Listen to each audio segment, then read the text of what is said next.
বন্ধুরা, voice of Bithi channel থেকে আমি মিষ্টি মনি। নিত্য নতুন রোমান্টিক ভালোবাসার গল্প পেতে আমাদের চ্যানেলটি সাবস্ক্রাইব করে পাশে থাকা বেল আইকনটি বাজিয়ে দেবেন।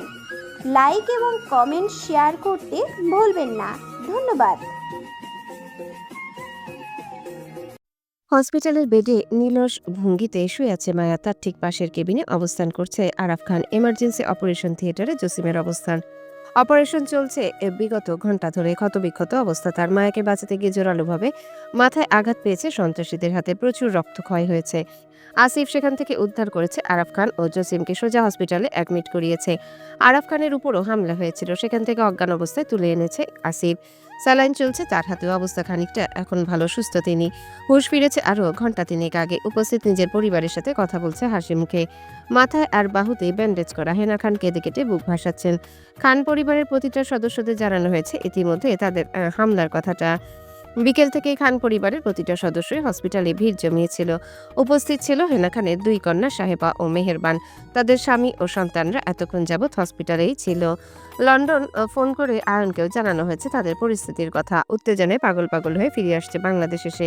এমার্জেন্সি টিকিট নিয়েছে বাংলাদেশে। সকাল হতে সেও পৌঁছে যাবে হসপিটালে।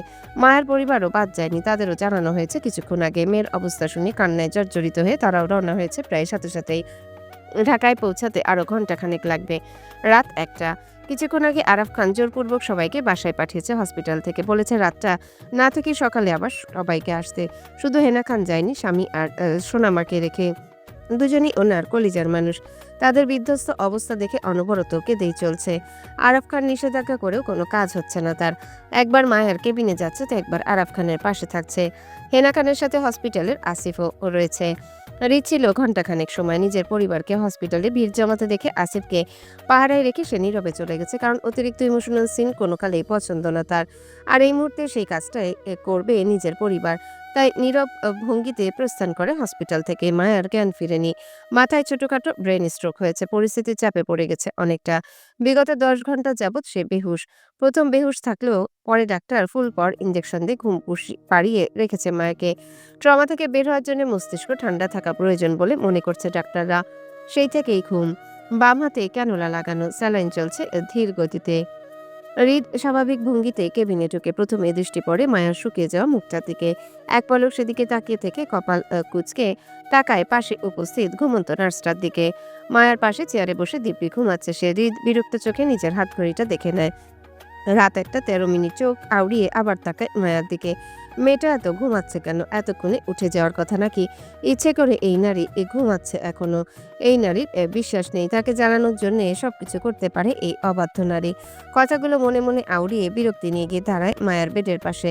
মায়াকে এক পলক পরক করে দৃষ্টি আকর্ষণ করে বয়স্ক নার্সটির। গলা খাকিয়ে বিরক্তির স্বরে ডেকে ওঠে নার্সকে। হৃদের প্রথম ডাক না শোনাতে বিরক্ত হয় সে। বিরক্তি নিয়ে তিক্ত মেজাজে হাত বাড়িয়ে আস্তে করে পাশের ফ্লাওয়ার ভাসটি ফেলে দেয় ফ্লোরে। উচ্চ শব্দে ঘুম থেকে ধরফরিয়ে ওঠে নার্সটি। শব্দের উৎসে ফ্লাওয়ার ভাসটিকে ফ্লোরে পড়ে থাকতে দেখে থমথম দৃষ্টিতে তাকালো হৃদের দিকে। হৃদের নির্ভীক মনোভাব। বিরক্তিতে খানিকটা কপাল কুঁচকানো। বয়স্ক নার্সটি কিছু বলবে তার আগেই মুখ খুলল হৃদ। আপনার কথা শেষ, বাইরে যান আপনি। হৃদের কথায় থমথমে খেয়ে যায় তিনি। চোখ বুলায় মায়ের ঘুমন্ত চেহারার দিকে। মায়ের ভাবাবেগ উন্নতি না দেখে অপরাধের কণ্ঠে বলল নার্সটি। পেশেন্টের তো এখনো জ্ঞান ফেরেনি। পেশেন্টের জ্ঞান না ফেরা পর্যন্ত আমার এখানে থাকতে হবে স্যার, ডক্টরের আদেশ। তাই বয়স্ক নার্সটিকে থামিয়ে দিয়ে তিক্ত মেজাজে বলল হৃদ। জ্ঞান দেন আমাকে? বলছি জ্ঞান দিতে। ঘুমিয়ে ঘুমিয়ে কিসের ভাড়া দেন আপনি? যান এখান থেকে। আপনার পেশেন্ট আমার কাছে থাক। যান আপনি। সরি স্যার, ভুল হয়ে গেছে। আসলে চোখ লেগে গিয়েছিল। আর এমন হবে না। আমি এখানে থাকি স্যার। পেশেন্টের সমস্যা হলে নার্সের প্রয়োজন পড়বে ওনার পাশে। ধৈর্যের বাঁধ ভাঙে হৃদের। সাংঘাতিক বিরক্তিকর মনে হচ্ছে এই মহিলাকে তার। এতটা ধৈর্য সে কোনো কিছুতেই ধরতে পারে না। তাই দাঁতে দাঁত পিষে বলল। সমস্যা আপনার পেশেন্টের, না আমার। আমি আপনার পেশেন্টকে কালচার চিবিয়ে খাবো। তাই টেস্ট অনুযায়ী আমার লবণ মরিচ লাগবে। এই জন্য কথা না বাড়িয়ে যান, সেটা গিয়ে নিয়ে আসুন, কুইক। হৃদের কথায় ধাঁচে অবাক হয় না বয়স্ক নার্সটি, কারণ তিনি জানেন হৃদ খানকে তার সম্পর্কে ভালোভাবে অবগত। তারপরে তিনি হৃদের সুমর্জি চেয়ে কিছু বলবেন তার আগেই হুঙ্কার ছেড়ে ফের ওনাকে চলে যেতে বলেন হৃদ। অন্যথায় উপায় না পেয়ে পা গুটিয়ে রুম থেকে বের হয়ে যান তিনি। নার্সটি যেতে বিরক্তি তীক্ষ্ণ দৃষ্টি স্থির হয় মায়ার ঘুমন্ত চেহারার দিকে। খানিকটা সময় কপাল কুঁচকে তাকিয়ে থেকে ঝুঁকে আসে মায়ার দিকে। মায়ের বেডের দুই পাশে হাত রাখে, নিজের দুহাতের মধ্যস্থ করে মায়াকে। গভীর দৃষ্টিতে চোখ বুলায় মায়ার শুকনো মায়াবী চেহারা দিকে। হৃদ নির্ভীকভাবে ফের কপাল কুঁচকানো। মায়ের উপর আছড়ে পড়ল তার উষ্ণ গরম নিঃশ্বাস। খানিকটা সময় যেতেই হালকা নড়ে উঠল মায়া, হয়তো জ্ঞান ফিরছে হলো তাই। অল্প সময়ের ব্যবধানে পিট করে ধীরে স্থিরে তাকালো মায়া। চোখ মেলে তাকাতে প্রথমে দৃষ্টিগোচর হয় হৃদের কুচকানো তীক্ষ্ণ দৃষ্টির মাঝে। নিজের মুখ বরাবর ঝুঁকে আছে হৃদ। মায়ার দৃষ্টি সেদিকে স্থির হয়, এক দৃষ্টিতে তাকিয়ে থাকে হৃদের মুখশ্রীতে। গভীর ঘুম থেকে উঠায় বুঝতে পারছে না নিজের অবস্থানে কোথায়। এক মুহূর্তের জন্য কিছুই মনে করতে পারছে না সে। কয়েক সেকেন্ড সময় নিয়ে হৃদের দিকে তাকিয়ে থাকতে একে একে মনে পড়ল সবকিছু। সাথে সাথে আতঙ্কিত হয়ে যায় হৃদের চেহারা দেখে। উত্তেজনায় নিজের চোখ মুখ খিচে বন্ধ করে নেয়। সাথে সাথে নিজের দুহাত মুষ্টিবদ্ধ করে বেডে চাদর খামচে ধরে শক্ত করে। তৎক্ষণাৎ রক্ত উঠল স্যালাইনের পাইপে। দুপুরে হৃদের সেই হিংস্র চেহারাটা ঝলঝল করে ভেসে উঠল মায়ের সামনে। দক্ষ হাতে মানুষ মারা দৃশ্যটা আঘাত হানল মস্তিষ্কে ফের। হৃদ সেদিকে কপাল কুঁচকে তাকিয়ে থেকে চোখ বুলায় মায়ের বাম হাতে রক্ত ওঠা ক্যারোলার দিকে। পাইপ বেয়ে রক্ত স্যালাইনে উঠতে দেখে দৃষ্টি ঘুরায় মায়ের ভয়ার্ত মুখের দিকে। হৃদ নির্ভীক, মাত্রাতিরিক্ত অস্বাভাবিক তার ভঙ্গি। মায়ের ভয়টা সে বুঝতে পারছে, ভয় পাওয়াটাও অস্বাভাবিক কিছু নয়, কিন্তু তারপর সেটা পছন্দ হচ্ছে না হৃদের। তার মতো গ্যাংস্টারকে ডিঙাতে ভয় লাগে না, অথচ সামান্য লাশ দেখে বেহুশ 10 ঘন্টা। বিষয়টা আসলে বিরক্তিকর হৃদের কাছে। গম্ভীর তপ্ত শ্বাস ফেললো মায়ের মুখের উপর। সঙ্গে সঙ্গে কেঁপে উঠে মায়া। মায়াকে কাঁপতে দেখে বাঁকা হাসলো হৃদ। আলতো হাতে মায়ের কাঁধের সরে যাওয়া কাপড়টা টেনে উঠিয়ে দিল উপরে। ঢেকে দেয় নিচের অবশিষ্ট বেরিয়ে আসা অন্তর্বাসের ফিতার এক টুকরো কাপড়টি। হৃদের হালকা হাতের ছোঁয়ায় আবারও মায়া কেঁপে উঠতে আরো খানিকটা মায়ের দিকে ঝুঁকে পড়ে হৃদ। মায়ের কানের কাছে মুখ গুজে কণ্ঠ খাদ্যে নামিয়ে বলে, নাইস কালার। হৃদের নেশালো কণ্ঠ মায়ের কর্ণকুহর হতে ঠোঁট কামড়ি কান্না আটকায় মায়া। হৃদের কথা মানে বোধগম্য হলো না তার, তাই আরো খানিকটা চোখ মুখ কুঁচকে ফেললো ভয়ে। হৃদ মায়ের কান থেকে মুখ উঠায়, বরাবর হয় মায়ের চেহারার দিকে। নিজের ডান হাতটা আলতো ছোঁয়ায় মায়ের বাম হাতের উপর। মুষ্টিবদ্ধ করা মায়ের হাতটা ছাড়িয়ে দিতে চায় রক্ত ওঠা থেকে, কিন্তু মায়ের হেলদোল নেই। হৃদ বাধ্য হয়ে মায়ের হাতের ক্যানুলা হতে একটারে স্যালাইনের সুইটি খুলে ফেলে, বন্ধ করে মায়ের হাতের রক্ত ওঠা থেকে। মায়ের বন্ধ চোখের পাতা অনবরত কাঁপছে ভয়ে। হৃদ স্বাভাবিক ভঙ্গিতে সোজা হয়ে দাঁড়ায়। মায়া ভয়ের কারণ বুঝতে পেরে পিছিয়ে যেতে থাকে নিঃশব্দে। পিছিয়ে যাওয়া পা থামে দরজার সামনে, দৃষ্টি স্থির মায়ের দিকে। মায়া হৃদের উপস্থিতিটা নিজের কাছে না পেয়ে সন্দেহের বসে ধীরে স্থিরে চোখ খুলে তাকায় সামনে। চোখের সামনে কাউকে দেখতে না পেয়ে তৎক্ষণাৎই স্বস্তি নিঃশ্বাস ফেলে পাশে তাকাতে এ চোখে পড়ল হৃদের নির্ভীক ভঙ্গির উপস্থিতি। চোখাচোখি হয় দুজনার। মায়া ভয়ে দ্রুত মুখ ফিরিয়ে নিতেই কানে আসলো হৃদের বেপরোয়া কণ্ঠ। ম্যাডাম ভয় পাচ্ছেন? সবই তো শুরু। চিন্তা করবেন না ম্যাডাম, আমি আছি তো আপনাকে ভয় দেখানোর জন্য। রোজ রোজ দেখা হবে আমাদের, বারবার দেখা হবে, কারণে অকারণে দেখা হবে। আপনি প্রস্তুত থাকেন, আমি প্রস্তুতি দিয়ে এসছি। লাইফে স্বেচ্ছা আনতে চাই না আপনাকে, জোর করে আসছেন আপনি। তো ওয়েলকাম টু মাই বেপরোয়া লাইফ। মায়া চমকে উঠে মুহূর্তে মুখ ফিরিয়ে তাকায় হৃদের দিকে। হৃদ বেপরোয়া হয়ে দুহাত ছড়িয়ে দেয় মায়ার সামনে। অ্যাটিটিউডের সহিত পুনরায় বলে উঠল, welcome to my gangster life madam. গ্যাংস্টারের সাথে পাল্লা পড়েছে আপনার। এবার থেকে রোজ আপনার সাহস প্রয়োজন পড়বে ম্যাডাম।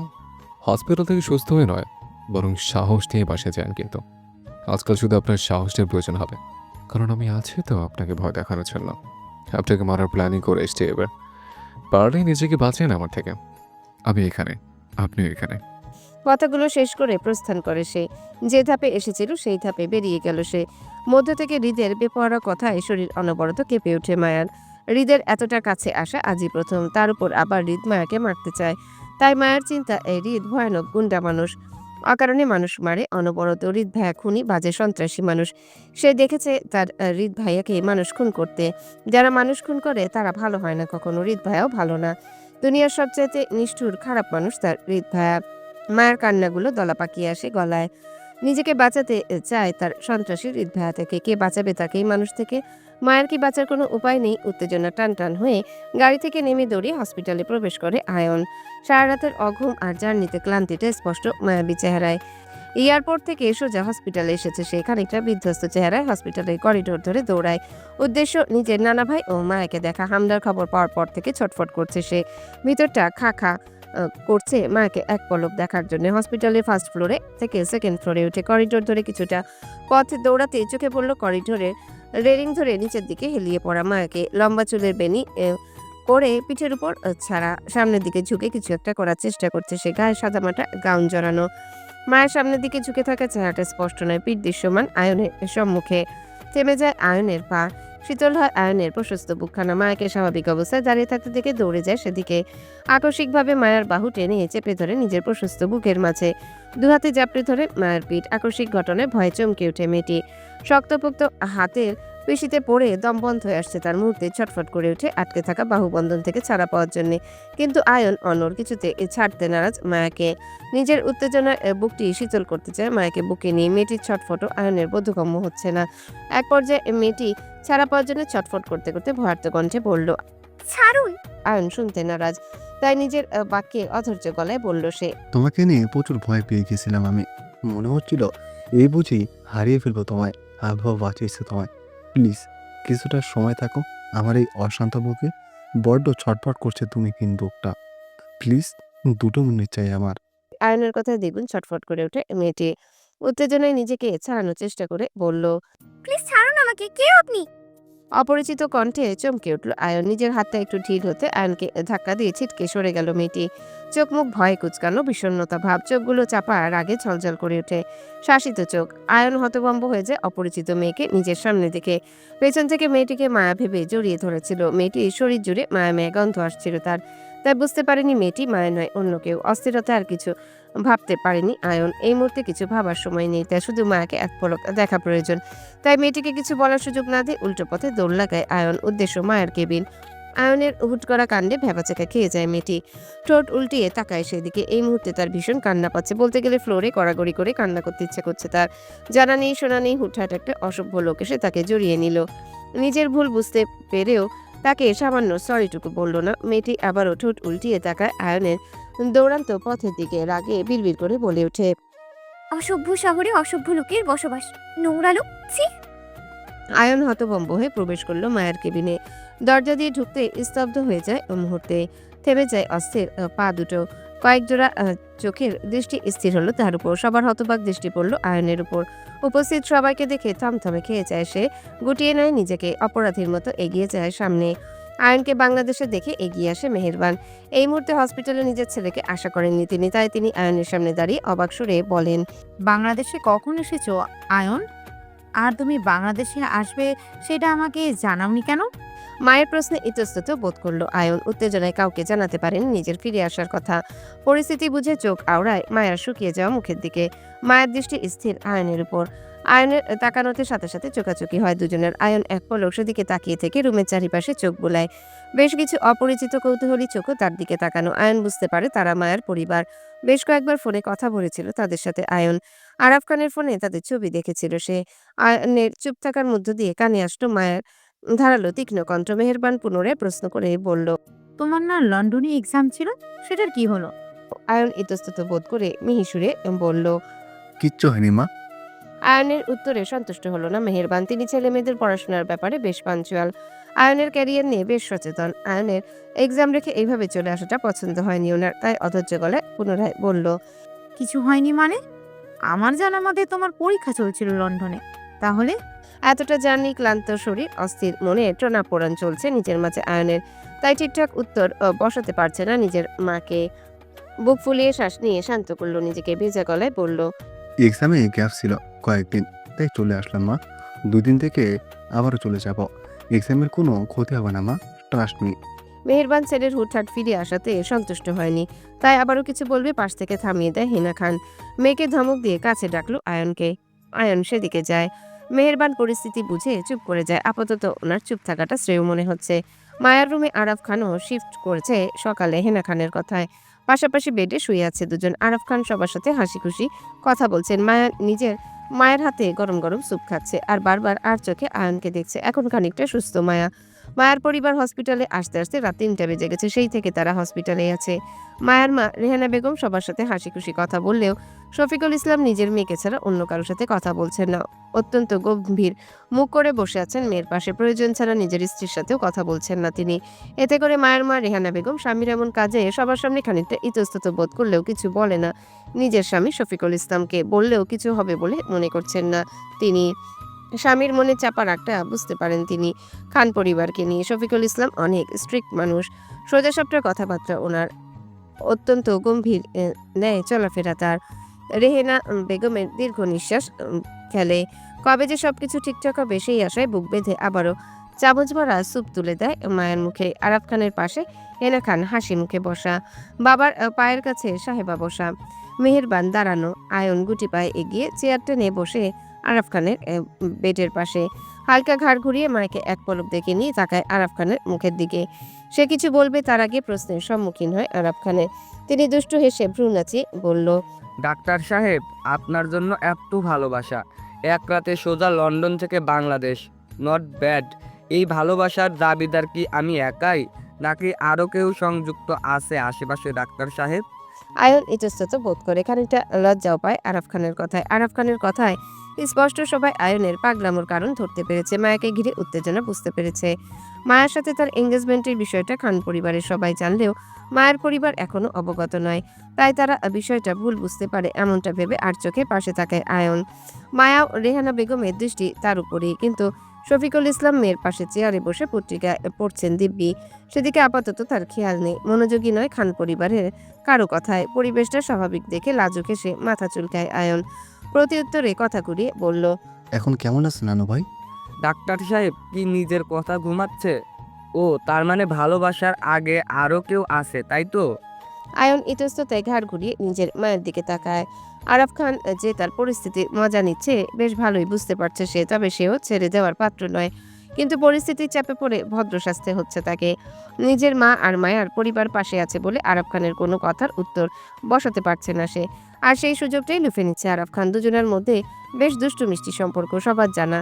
হেনা খান মিটমিট করে হেসে ওঠে। মেহেরবান ছেলের পরিস্থিতি বুঝে বলে উঠল হেনা খানকে, মা, আমি বাইরে যাচ্ছি একটু।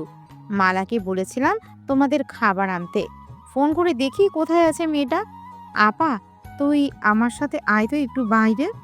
মেহেরবানের কথায় সাহেবা উঠে দাঁড়ায়। দরজা দিয়ে বের হয়ে যেতেই পিছন থেকে ডেকে উঠল হেনা খান। ফিহাকে একটু রুমে পাঠিয়ে দিস তো।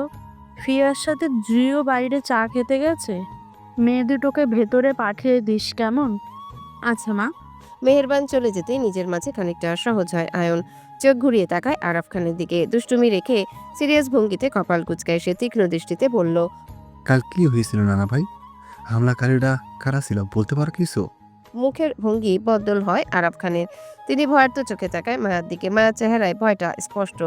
চুপসে আছে নিজের মাঝে। আয়নের কথা প্রশ্নে নিজের মাকে মুহূর্তে চেপে ধরে শক্ত করে। মেয়ের ভয়ের কারণ বুঝতে পেরে রেহানা বেগম দুহাতে জড়িয়ে নেয় মায়াকে।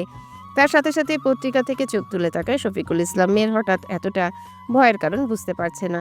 তীক্ষ্ণ সন্দেহ দৃষ্টি নিক্ষেপ করলো মায়ার দিকে। ওনাকে খান পরিবার থেকে বলা হয়েছে যে মায়ার ছোটখাটো অ্যাক্সিডেন্টের কথা। কাল মায়াকে নিয়ে ব্রাহ্মণবাড়িতে ফেরার সময় ছোটখাটো ঝামেলা হয়েছিল রাস্তায়, এতটাই জানিয়েছিল শফিকুল ইসলাম। কে হেনা খান বিস্তারিত কিছুই জানেন না তিনি। বিস্তারিত উপস্থিত কেউই জানে না, এমনকি আরাফ খানও না। হামলা হওয়ার সময় মায়ের সাথে তিনি ছিলেন না, তাই কাল মায়ের সাথে ঠিক কি কি হয়েছিল সেটাও কেউ জানে না, শুধু ড্রাইভার জসিম ছাড়া। কিন্তু জসিম এই মুহূর্তে আইসিইউতে ভর্তি আছে, আর বাকি রইল হৃদ। সেও কাউকে কিছু বলেনি, শুধু বলেছে রাস্তায় ছোটখাটো ঝামেলা হয়েছিল, সেখানটায় আহত হয়েছিল সবাই। এক কথায় অ্যাক্সিডেন্ট বলে চালিয়েছে হৃদ, ব্যাস এতটাই জানে সবাই। কিন্তু মায়া, সে তো সবটাই অবগত। মুহূর্তে তার চোখে ভেসে ওঠে কালকের মর্মান্তিক ঘটনা। ভয়ে সিটিয়ে যায় মায়ের বুকে, অশ্রুসিক্ত চোখ ঝলমল করে ওঠে মুহূর্তে। আরাফ খান সেদিকে তাকে কিছু বলবে তার আগে মুখ খুলে হেনা খান। তিনি শান্ত ভঙ্গিতে বলে উঠল, হামলাকারীরা কারা ছিল জানি না, তবে রিদ বলেছে ছোটোখাটো অ্যাক্সিডেন্ট হয়েছিল নাকি রাস্তায়। আর আসিফ বলল তোর নানা ভাই নাকি গাড়িতে না থাকায় আহত হয়েছে মাঝ রাস্তায়। জসিম নাকি গাড়ির সামনে বসেছিল, তাই বেশ আহত হয়েছে কাঁচ ভাঙার ডেকে। মায়া গাড়ির পিছনে থাকায় নাকি তেমন কিছু হয়নি, ওর আঘাতও পায়নি তেমন, শুধু মাথায় একটু করে আঘাত পেয়েছে। কিন্তু মায়ের জন্য এমন পরিস্থিতিটা প্রথম ছিল বলে মস্তিষ্কের চাপ পেয়েছে একটু বেশি, ট্রমাতে আছে এখন। ডক্টর বলেছে সেটা কাটতে বেশ কয়েকদিন সময় লাগবে সুস্থ হতে। আপাতত কথা বলতে পারছে না, বাকিটা বিস্তারিত করে কিছু বলতে পারছি না আমি। তুই নিজেই চেক করে নিস রিপোর্টগুলো, বুঝে যাবি। হেনা খানের কথায় চমকে ওঠে আয়ন। দ্রুত পাশ ফিরে তাকায় মায়ের দিকে। সে ডাক্তার এই সবকিছু সম্পর্কে অবগত। ছোটখাটো বিষয় নিয়ে কখনোই পেশেন্ট ট্রমাতে যায় না, কিন্তু হেনা খানের কাছে বিষয়টা ধোঁয়াশা। তাই তিনি ডাক্তারের সম্পূর্ণ কথাগুলো গুছিয়ে বলতে পারেনি আয়নকে। যতটুকু মনে ছিল ততটুকু বলে গেছে আয়নকে। আয়ন হাঁসফাঁস করতে লাগলো। মায়ের এমন পরিস্থিতিতে আয়ন পাশে ছিল না বলে নিজের মাঝে তীব্র অপরাধবোধ জন্ম নিল। মায়ের পাশে একটু করে বসতে চায় সে। নীরব ভঙ্গিতে কথা বলতে চায় দুই চারটা, নিজের মনকে শান্ত করতে চায় মায়ের সাথে কথা বলে, কিন্তু তার কিছুই করতে পারছে না মায়ের উপস্থিতি পরিবারের জন্যে। আয়ন অসহায় দৃষ্টি বুলায় মায়ের দিকে। দীর্ঘ নিঃশ্বাস ফেলে নিজের মাঝে। আপাতত তার মায়ের সম্পূর্ণ রিপোর্টগুলো চেক করা প্রয়োজন। তখনই বুঝতে পারবে মায়ের বর্তমান অবস্থান, কোন কন্ডিশনে আছে মায়ের মস্তিষ্ক। কিন্তু হৃদের এই অসময়ে বাংলাদেশের উপস্থিতিটা খানিকটা অবাক করে আয়নকে। তাই চমকিত ভঙ্গিতে বলল, হৃদ বাংলাদেশে নেন মা? হুম। কখন এসেছে? আর ঝামেলার সময় হৃদ ওদের কিভাবে পেল? জানি না, তবে রিয়াদ সবাইকে হসপিটালে নিয়ে এসেছে। আমাকেও ফোন করে জানিয়েছে সবটা। পরিস্থিতি উত্তেজনার পরে রিয়াদকে কিছু জিজ্ঞাসা করা হয়ে ওঠেনি আমার। এখন কোথায় আছে ও? অফিসে হয়তো, আমি একটু আগে ফোন করেছিলাম, বলল অফিসে যাচ্ছে নাকি সে। তার মানে হৃদ কয়েকদিন থাকবে বাংলাদেশে নেন মা? হতাশ কণ্ঠে বলল হেনা খান। ঠিকঠাক বলতে পারছি না, তবে আশা করছি ওকে জোর করা মুশকিল। কথাগুলো বলেই আর চোখে তাকায় শফিকুল ইসলামের দিকে। তিনি হৃদের কথা বলতে শুনে পুনরায় মনোযোগী হয় নিজের পত্রিকা পড়ায়। হৃদ সম্পর্কে কোনো কিছু শুনতে ইচ্ছুক নয় তিনি। মেয়ের জামাই হিসেবে হৃদকে ওনার পছন্দ না। হৃদকে ছোটবেলায় পছন্দ করলেও হৃদের বড়বেলায় সেই পছন্দটা বিষাক্ততায় পরিণত হয়েছে ওনার কাছে। তাই তিনিও সুযোগ সন্ধানে আছে। একটা সুযোগ পেলেই নিজের মেয়েকে নিয়ে যাবেন এই খান বাড়ি থেকে। কখনো ছায়া মারতে দিবে না মেয়ের এই খান পরিবারের কাউকে। হৃদকে তো আরও আগে না। এমন উগ্র বেপরোয়া ছেলে কোনো কালেই পছন্দ না ওনার। কিন্তু তিনি ওয়াদাবদ্ধ। মৃত্যু মানুষকে দেওয়া ওয়াদা রাখতে আজ মেয়ের সাথে এই নিষ্ঠুর আচরণ ওনার। নয়তো হৃদের মতো ছেলেকে কখনোই তিনি মেয়ের জামাই হিসেবে মেনে নিতেন না। অবশ্য এখনও মানেন না। হেনা খান শফিকুল ইসলামের বিরক্তিমাখা ফেস দেখে দীর্ঘ নিঃশ্বাস ফেলে। হৃদকে পছন্দ না তার সেটা জানে হেনা খান, কিন্তু মায়ের সাথে হৃদের সম্পর্ক নেই এই ভয়ে বলে না তিনি। মায়াকে নিজের সাথে করে নিয়ে যাবেন বলে, তাই তো তাড়াহুড়ো করে আয়নের সাথে বিয়ে দিতে চায় তিনি। কিন্তু আয়নের কথা বলার জন্য চুপ করে আছেন তিনি। এবার আল্লাহ জানে পরিস্থিতিটা কোন দিকে যায়, শেষ পর্যন্ত কি হয় তাদের জীবন। হিনা খান দীর্ঘ নিঃশ্বাস ফেলে আয়নকে পুনরায় বলে উঠল, ছেলেটা একা বাসায়, এতদিন পর বাড়িতে এসেছে ছেলেটা। আমরা সবাই ওর সাথে সময় কাটাতে চাই। তুইও অনেকটা পথ জার্নি করে এসেছিস, ডাক্তারের সাথে কথা বল। মায়া আর তোর নানা ভাইয়ের হসপিটাল থেকে বাড়িতে শিফট করার ব্যবস্থা কর। খানবাড়ি থেকে বাকি চিকিৎসা হবে দুজনে দরকার পড়লে। তবুও বাড়ি নিয়ে যাওয়ার ব্যবস্থা করে দে আজ। হেনা খানের কথার অর্থ বুঝে আয়ন, কিন্তু দুজনে শরীরের কন্ডিশনের রিপোর্ট দেখে বলতে হবে তাদের বাসায় শিফট করাটা সুইটেবল হবে কিনা। সেই ডাক্তার মানুষ সবকিছু বুঝে এখানে অসম্মতি জানাতে চায় হেনা খানের কথা, কিন্তু মাঝখান থেকে থামিয়ে দেয় আরাফ খান। তিনি স্ত্রীর কথায় সম্মতি জানিয়ে বলেন, হ্যাঁ, তোর নানুমা ঠিক বলেছে আয়ান। আমরা বাকিটা চিকিৎসা বাড়ি থেকেই নিতে চাই। তুই শিফট করার ব্যবস্থা করে দে দ্রুত। হসপিটালের পরিবেশ মনে ধরছে না আমার, কেমন রোগী রোগী ফিল হচ্ছে। কিন্তু আমি তো সুস্থ মানুষ, তাই বাসায় যেতে চাই। কি বলো শফিক, আমাদের দেখে কি অসুস্থ মনে হয় তোমার? উৎসুক দৃষ্টি থেকে তাকায় আরাফ খান। সেই সাথে উপস্থিত সবার উৎসুক দৃষ্টি ভর করে ওনার দিকে। আরাফ খান শফিকুলকে সহজ করতে চাইছেন, নিজের মাঝে দূরত্বটা কমাতে চাইছেন, তাই আগ বাড়িয়ে কথা ওনার। কিন্তু শফিকুল ইসলাম অনড়। আরাফ খানের কথা শুনেও শুনলেন না এমন একটা ভাব। মনোযোগ সহকারে পত্রিকা পড়ায় ব্যস্ত। রেহানা বেগম স্বামীর মনস্তাত্ত্বিক ভাব দেখে দ্রুত চোখ ঘুরায় আরাফ খানের দিকে। পরিস্থিতি সামাল দিতে হাসি টানলো মুখে। আরাফ খানের উদ্দেশ্যে বলে উঠল, তুমি নয় চাচা, বরং আপনাকে দেখলে মনে হয় সুস্থ শক্তপোক্ত জোয়ান মানুষ হসপিটালে এসে শুধু শুধু ভিড় জমাচ্ছে। হসপিটাল হলো রোগীদের বাসা, এখানে কি সুস্থ মানুষের শোভা পায় চাচা? রেহানা বেগমের কথায় উপস্থিত হাসলো সবাই। তবে শফিকুল ইসলাম নির্ভীক ভঙ্গিতে বিরক্তি প্রকাশ করলো স্ত্রীর আগ বাড়িয়ে কথায়। শফিকুল ইসলামের করা কাজের চাপা কষ্ট পেলেন হেনা খান ও আরাফ খান। শফিকুলের এই রাগ আজ থেকে নয়, বরং বিগত কয়েক বছর ধরে সেই রাগটা বাড়ছে বই কমছে না। গোপনে দীর্ঘ নিঃশ্বাস ফেললো দুজন। চোখ ঘুরালো রেহানার হাসি মুখের দিকে। আরাফ খান নিজেও হাসলো রেহানার হাসিতে। পরিস্থিতি সামলে নিজে অফিসিয়াল কণ্ঠে বলল, এই তো বুঝলো আবার কষ্ট কেউ। রেহেনা, তুমি একটু বোঝাও তো এই ডক্টর ফক্টরকে। সব কিছুতে আগ বাড়িয়ে 2 লাইন বেশি বুঝতে চায় এরা। এসব ডক্টরদের জন্য সুস্থ হয়েও রোগী উপাধি টানতে হচ্ছে আমার মতো ইয়াং ম্যানকে। সবাই হাসলো। আয়ন শফিকুল ইসলামের থেকে দৃষ্টি ঘুরায় রেহানা বেগমের মুখের দিকে। নিতান্তই সুন্দরী সেই মুখ, তবে মায়ের সাথে সেই মুখের বেশ একটা মিল খুঁজে পেল না সে। মায়ের সাথে চেহারার মিল খুঁজে পেল রেহানা বেগমের। মনে হলো মার নয় বরং বাবার কার্বন কপি মায়া। কিন্তু মায়ের গায়ের রংটা না বাবার পেল না মার। বাবা শ্যামবর্ণে তো মা দুধে আলতা, কিন্তু মায়া হলো কাঁচা হলুদ ফর্সা। আয়ন চোখ আউড়িয়ে আর কোনো মিল করতে পারলো না কারো। মায়া কার মতো হয়েছে সেটাও ধরতে পারলো না, তবে শফিকুল ইসলাম যে কতটা শক্ত মনের অধিকারী সেটা বেশ ধরতে পারলো আয়ন। বিগত সময় ধরে শফিকুল ইসলামের গাম্ভীর্য ভাব, একরকম আচরণ সবকিছুই লক্ষ্য করেছে আয়ন। আয়ন খানিকটা টেনশনে পড়ে যায় মায়ার আর তার বিয়ে নিয়ে। এই লোকটাকে আদৌ মানাতে পারবে কিনা সন্দেহ।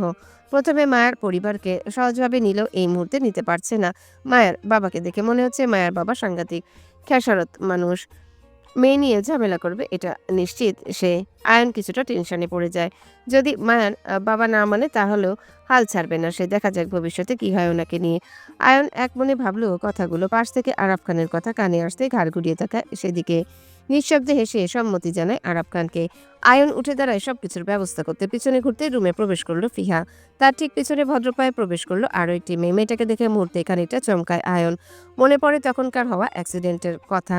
মেয়েটা প্রথমে হাসি মুখে প্রবেশ করলো আয়নকে চোখের সামনে দাঁড়িয়ে থাকতে দেখে সেও চমকে ওঠে। থমথমে খেয়ে যায় দুজনই। ফিহা বেশ হাসি মুখে কথা বলছে মেয়েটার সাথে। আয়ন সেদিকে কপাল কুঁচকে তাকায়। কয়েক সেকেন্ডের ব্যবধানে মেহেরবানু মালাকে নিয়ে কক্ষে প্রবেশ করলো। বাসা থেকে খাবার আনিয়েছেন সবার জন্য, ঘরের খাবার। ফিহা মেহেরবানের সাথে এগিয়ে যায় সামনে, কিন্তু মেয়েটার জায়গায় দাঁড়িয়ে আছে নড়চড় নেই। খানিকটা হাঁসফাঁস করছে আয়নকে এখানে দেখে। আয়ন সামনে এই অপরিচিত মেয়েটা কে হতে পারে সেটা বোধগম্য হচ্ছে না তার। স্বাভাবিক ভঙ্গিতে কয়েক সেকেন্ডের মধ্যে দৃষ্টি সরিয়ে পাশে রাখলো সে। পরিবারের সামনে কোনো অপরিচিত মেয়ের দিকে তাকানোটা ভালো লক্ষণ নয়, সেটা ভালো চোখে নিবে না কেউই, যতই সে ভালো চোখে দেখুক না কেন। আয়নের ভাবনার মাঝে ডাকলো হেনা খান। তিনি বলেন, জুই, তুমি দরজায় দাঁড়িয়ে আছো কেন? ভেতরে আসো, ফিয়ার সাথে কিছু খেয়ে নেবে, আসো। হেনা খানের কথায় জুই সম্মতি জানানোর আগে নীরবতা ভাঙল শফিকুল ইসলাম। তিনি অত্যন্ত গাম্ভীর্য মুখে বলে উঠল, ধন্যবাদ মিসেস খান এতটা সহানুভূতি দেখানোর জন্য, কিন্তু সেটা আপাতত রাখতে পারছি না আমি, কারণ মেয়েকে খাওয়ানোর যথেষ্ট সামর্থ্য আছে আমার।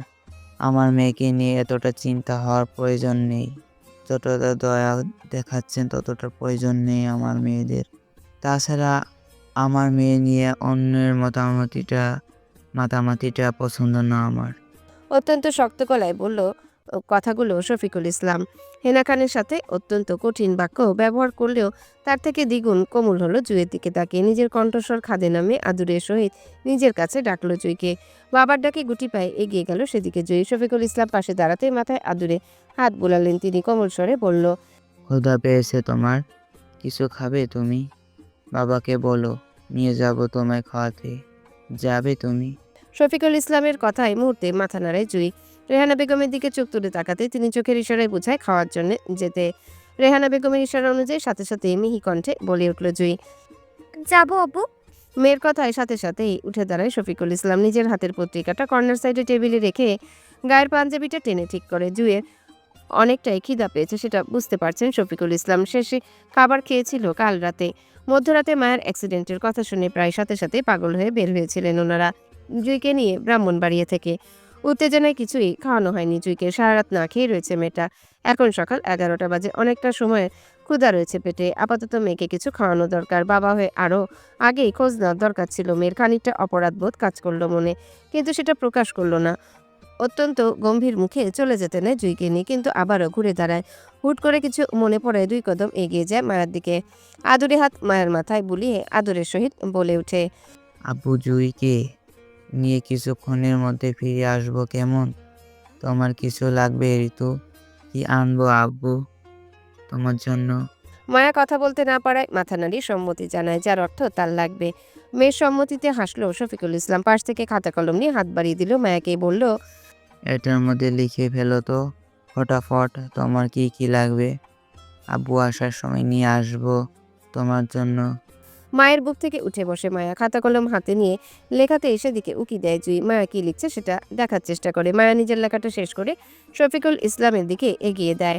কাগজের টুকরাটা হাতে নিতেই মুখ ভর্তি হাসেন তিনি। মায়ার দিকে তাকিয়ে বলল, জুই যা খাবে তাই খাবে, তুমি অন্য কিছু খাবে না। জুই যতটা আইসক্রিম চিপস চাই তোমরাও ততটাই চাই, তোমারও ততটাই চাই, এর থেকে কম বেশি চাই না তোমার। মায়া মাথা নাড়িয়ে অসম্মতি জানায়, যার অর্থ না। শফিকুল ইসলাম প্রাণবন্ত হাসে মেয়ের কাণ্ডে। মায়া পাশে থাকলে সবসময় এমন আবদার করবে শফিকুল ইসলামের কাছে। শুধু মায়া নয়, জুইও কম যায় না, দুজনে একই রকম। ওনার দুই কন্যায় চোখের মধ্যমণি, কলিজার টুকরো। ওনার কাছে সব সম্পর্ক একদিকে, দুই মেয়ের সাথে বাবা হিসাবে ওনার সম্পর্ক অন্যদিকে। মেয়েদের নিয়ে কারো সাথে কম্প্রোমাইজ করতে চায় না তিনি, যত্নবান মেয়েদের প্রতি। তাই অসময়ে মায়াকে খান পরিবারের কাছে দিয়ে দেওয়ার জন্য মোটো প্রস্তুত ছিলেন না তিনি। বলতে গেলে ওনাকে ধর্মনীতির জালে ফাঁসিয়ে নিজের মেয়েকে জোরপূর্বক নিজেদের কাছে রেখেছেন খান পরিবারের সদস্যরা। সুযোগ সন্ধানে তিনিও বসে আছেন, সুযোগ পেলে তিনিও বুঝাবেন মেয়ে হারানোর কষ্ট। দীর্ঘ নিঃশ্বাস ফেলে শফিকুল ইসলাম আবারও মায়ের মাথায় হাত চালিয়ে সম্মতি জানিয়ে চলে যান তিনি। শফিকুল ইসলাম বের হতে এক লাফে এগিয়ে আসে জুই। চুপচাপ দাঁড়িয়ে থাকা মেয়েটার চোখে মুখে মুহূর্তেই ভাসে অগাধ চঞ্চলতা। হাত বাড়িয়ে চট করে গাল টানে মায়ের, চঞ্চল ভঙ্গিতে বলে ওঠে, তোর থেকে সবকিছু দুইটা বেশি খাবো আমি। আব্বুর সাথে আমি যাচ্ছি বাইরে, তুই না, তাই খাওয়ার তালিকাটাও বেশি বেশি হবে আমার। গেলাম আমি, তুই বসে বসে আফসোস কর যা। জুইয়ের কথায় ক্ষিপ্ত দৃষ্টিতে তাকায় মায়া, যার অর্থ খবরদার তুই আমার থেকে বেশি খাওয়ার চেষ্টা করবি না জুই, সমান সমান খাবি। মায়ের রাগান্বিত চোখে ঠোঁট প্রসারিত করে হাসে জুই। পাশ থেকে রেহানা বেগম দ্রুত তাড়া দিয়ে বলল, আচ্ছা যা, তুই বেশি খাস। এখন তোর আব্বু বাইরে অপেক্ষা করছে তোর জন্য, দ্রুত যা তুই, দেরি হলে দেখিস আবার রাগ করবি, যা। রেহানা বেগমের কথায় মুহূর্তে মায়াকে জিভ দেখিয়ে ভেঙিয়ে দৌড়ায় শফিকুল ইসলামের পিছন পিছন। মায়া অসহায় ভঙ্গিতে তাকায় নিজের মায়ের দিকে। অসুস্থ না থাকলে নিশ্চিত মনে সেও যেত বাবার পিছন পিছন। মেয়ের অসহায় ফেস দেখে সান্ত্বনা দিল রেহানা বেগম। তিনি বলল, তোর আব্বু বলেছে না জুই যা খাবে তাই আনবে তোর জন্য, তাহলে ব্যাস তুই তাই আনিস তোর জন্য। একটু কমও না একটু বেশিও আনবে না, দেখিস। এখন শুয়ে পড়তো তুই, এদিকে আয়। মায়া হালকা হাসলো, মায়ের কথা মনে ধরেছে ওর, তাই বাধ্য মেনে নেয় শুয়ে পড়লো বেটে। গা ফুলালো না আর। রেহানা বেগম মায়াকে শুয়ে পাশে তাকাতে চোখে পড়ল কয়েক জোড়া চোখের বিষণ্ণতার দৃষ্টি। তিনি খানিকটা ইতস্তত বোধ করলেন। স্বামীর করার কাণ্ডে বারবার লজ্জিত হচ্ছে, কিন্তু তিনিও নিরুপায়। স্বামীর মুখের উপর কথা বলার সাধ্য ওনার নেই, তাই অপরাধী গলায় ক্ষমা চাইলেন সবার কাছে স্বামীর হয়ে। হেনা খানের দৃষ্টি চলচল, অশ্রুতে টইটুম্বুর হয়ে আছে আখিজোড়া।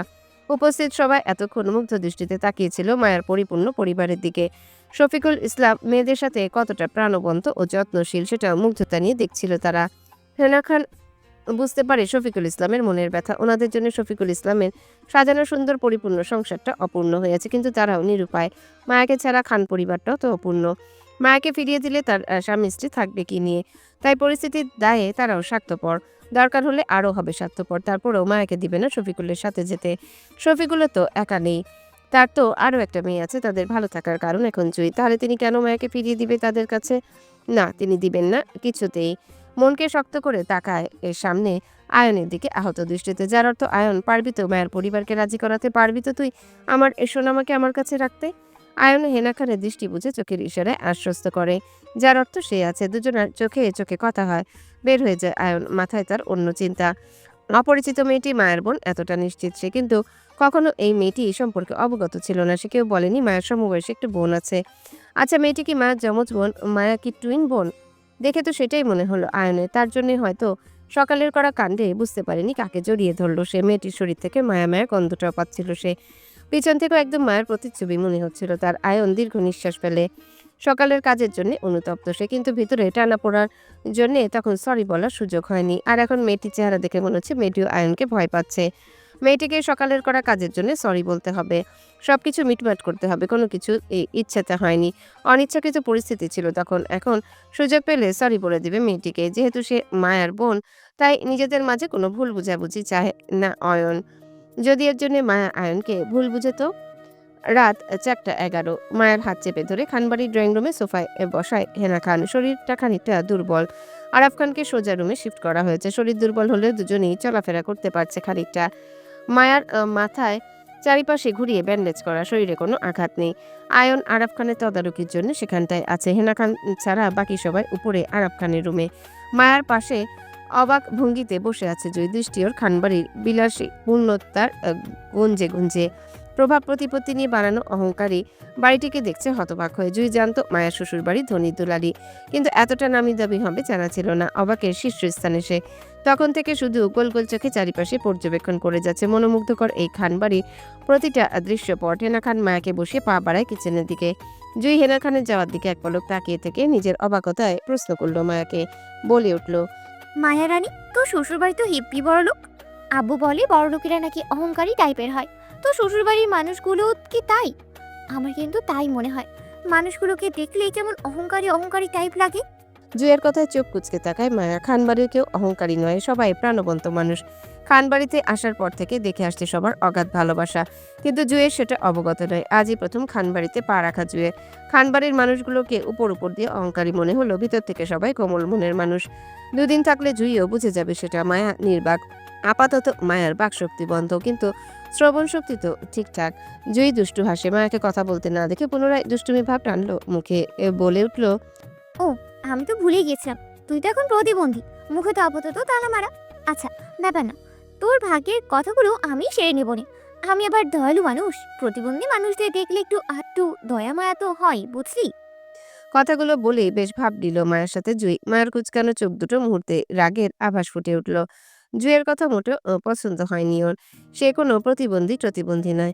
তাহলে কেন তাকে বারবার জুই প্রতিবন্ধী বলে ভেঙাবে? মায়া চোখ মুখ কুচকে রাগী দৃষ্টিতে জুইয়ের দিকে তাকাতেই ড্রয়িং রুমে প্রবেশ করলো কেউ। দুই বোনের দুষ্টু মিষ্টি কথাবার্তা কানে আসতে বেখেয়ালি চোখ পড়ে সেদিকে।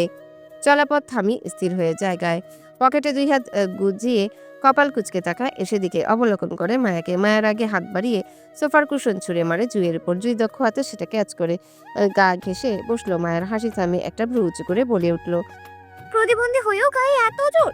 তোর জোর কি সব আমার সাথে দেখাস, নাকি স্বামীর জন্য কিছু বরাদ্দ থাকি? ও আচ্ছা, ভালো কথা। তোর স্বামীকে তো হসপিটালে দেখলাম না। অবশ্য না, সে ভালোই করেছে। আব্বু কিন্তু হেবি রাগ জিজুর ওপর। জিজুর সাথে তোর নামটা শুনতেই পারে না।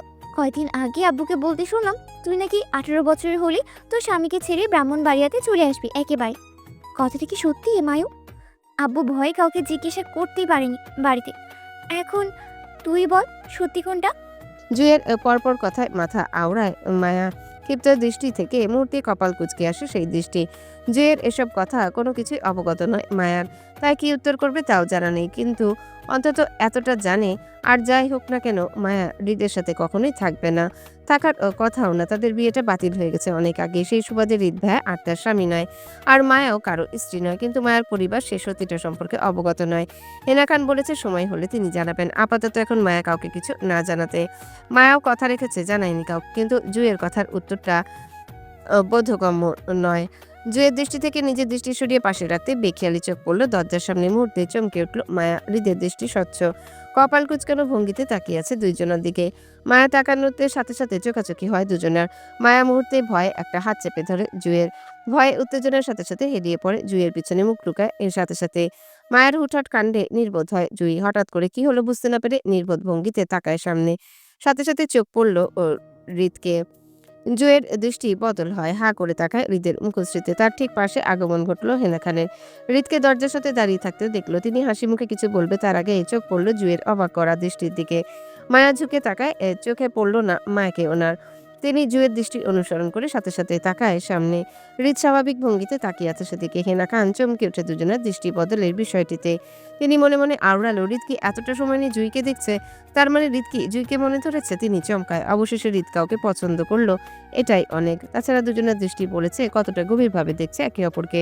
হেনা খান তীক্ষ্ণ সন্দেহ দৃষ্টি নিয়ে এগোতে হৃদ সেদিকে আরো কয়েক সেকেন্ড কপাল কুচকে তাকে নিঃশব্দে চলে যেতে চায়। রুমে পেছনে ডাকলো হেনা খান। তিনি বলে উঠল, সোনা বাবা, তোমার কি কিছু লাগবে? কফি পাঠাবো রুমে? পিছন ঘুরলো না হৃদ, চলে যেতে থাকলো নিজের রুমে। কিন্তু কানে আসলো এক ঝাঁক রাগ মিশ্রিত গলা হৃদের। অকারণে রাগ প্রকাশ করে অত্যন্ত গম্ভীর কণ্ঠে বলল হৃদ। কিছু লাগবে না আমার, কিছুই খাবো না আমি। হৃদের হুটহাট রাগের কারণটা বুঝলো না তিনি। তীক্ষ্ণ দৃষ্টি নিক্ষেপ করলো হৃদের যাওয়ার দিকে। অবুঝাতে এসে বসলো জুইয়ের পাশে। এবার জুইকে তীক্ষ্ণ দৃষ্টিতে লক্ষ্য করলেন তিনি। মেয়েটা অত্যন্ত সুন্দরী একটা মেয়ে, নজরে পড়ার মতো, দুধে আলতা গায়ের রং, স্লিম বডি, টানা চোখ হলেও হাসিটা একদম মায়ার মতো, মায়াবী সেই মুখ। জুইকে দেখলে যে কেউই বলে দিতে পারবে মেয়েটি মায়ার বোন। তাছাড়া দুজনের অসংখ্য মিল রয়েছে একে অপরের সাথে, হয়তো বোন বলে এতটা মিল দুজনের মধ্যে। দীর্ঘ নিঃশ্বাস ফেললেন তিনি গোপনে। হৃদের যদি জুইকে পছন্দ হয় তাহলে তাই করবেন তিনি, যেভাবে হোক না কেন শফিকুল ইসলামকে মানিয়ে হৃদের বউ করে আনবে জুইকে। তারপরও হৃদের একটা সংসার চায়, হৃদকে নিজেদের মাঝে আটকাতে চায়, বেপরোয়া থেকে দায়িত্বশীল বানাতে চায়। মায়ার সাথে বিয়ে বাতিলের পর অনেকটাই ভেঙে পড়েছিলেন তিনি, কিন্তু আজ হৃদের দৃষ্টি বদলের বিষয়টিকে লক্ষ্য করে আবারও আশার আলো জেগেছে মনে ওনার। দেখা যাক দুজনের মধ্যকার বিষয়টি আসলে সত্যি কিনা। হেনা খান বিষয়টি ভালোভাবে জানতে চায়, তা একটা আলাদা দৃষ্টি সবসময় থাকবে হৃদ জুয়ের উপর। কথাগুলো নীরবে ভেবে হঠাৎই মাথায় হাত রাখলো জুয়ের, আদরে একটা হাত বুলাতে ইতস্তত বোধ করলো জুই, কিন্তু কিছুই বলল না। জুই চুপ থাকলো। হেনা খান কয়েক সেকেন্ডের মধ্যে মায়াকে ডাকলো। জুয়ের পেছন থেকে উঠিয়ে বসাতে গরম স্যুপ রাখলো মায়ার সামনে। মায়া ভয়ার্ত দৃষ্টিতে চারিপাশে চোখ বুলে কাউকে না পেয়ে স্বস্তির নিঃশ্বাস ফেললো। চিন্তামুক্ত হতে মুখে স্যুপ তুলে দেয় হেনা খান। নাকচ ভঙ্গিতে চুপচাপ খেয়ে নিল ও সবটা। হেনা খান চলে যেতে নিলে আবারও চোখ আউড়ি তাকায় জুইয়ের মুখ পানে। জুই মায়ের সাথে জড়সড় হয়ে বসে আছে। হেনা খান প্রস্থান করতে জুইয়ে চেপে ধরে রাখা আবেগটা সাথে সাথে প্রকাশ ঘটলো চেহারায়। উৎফুল্লতার সঙ্গে মুখ খুলল জুই। মায়েরানি, লোকটা কি জিজু ছিল? ও মাই গড, এত সুন্দর জিজু! উফ, আমি তো ক্রাশ খেলাম মনে হয় জিজুর উপর। তুই এত সুন্দর জিজুকে ছাড়া কেমনে থাকবি? বুক কাঁপবে না তোর? কষ্ট লাগবে না? উফ, তোর বিরহের টানা পড়ায় তো আমার এখনই কষ্ট লাগছে। ইস! জুয়ের কথায় উত্তর বসালো ফিহা। দপাস করে মায়ের পাশে বসে পড়ল। ক্লান্তিতে গা এলিয়ে দেয় সোফায়। ঘাড় ঘুরিয়ে তীক্ষ্ণ কণ্ঠে প্রশ্ন করলো জুইকে। কার কিসের কষ্ট লাগবে জুই? কিসের কথা বলছো তুমি?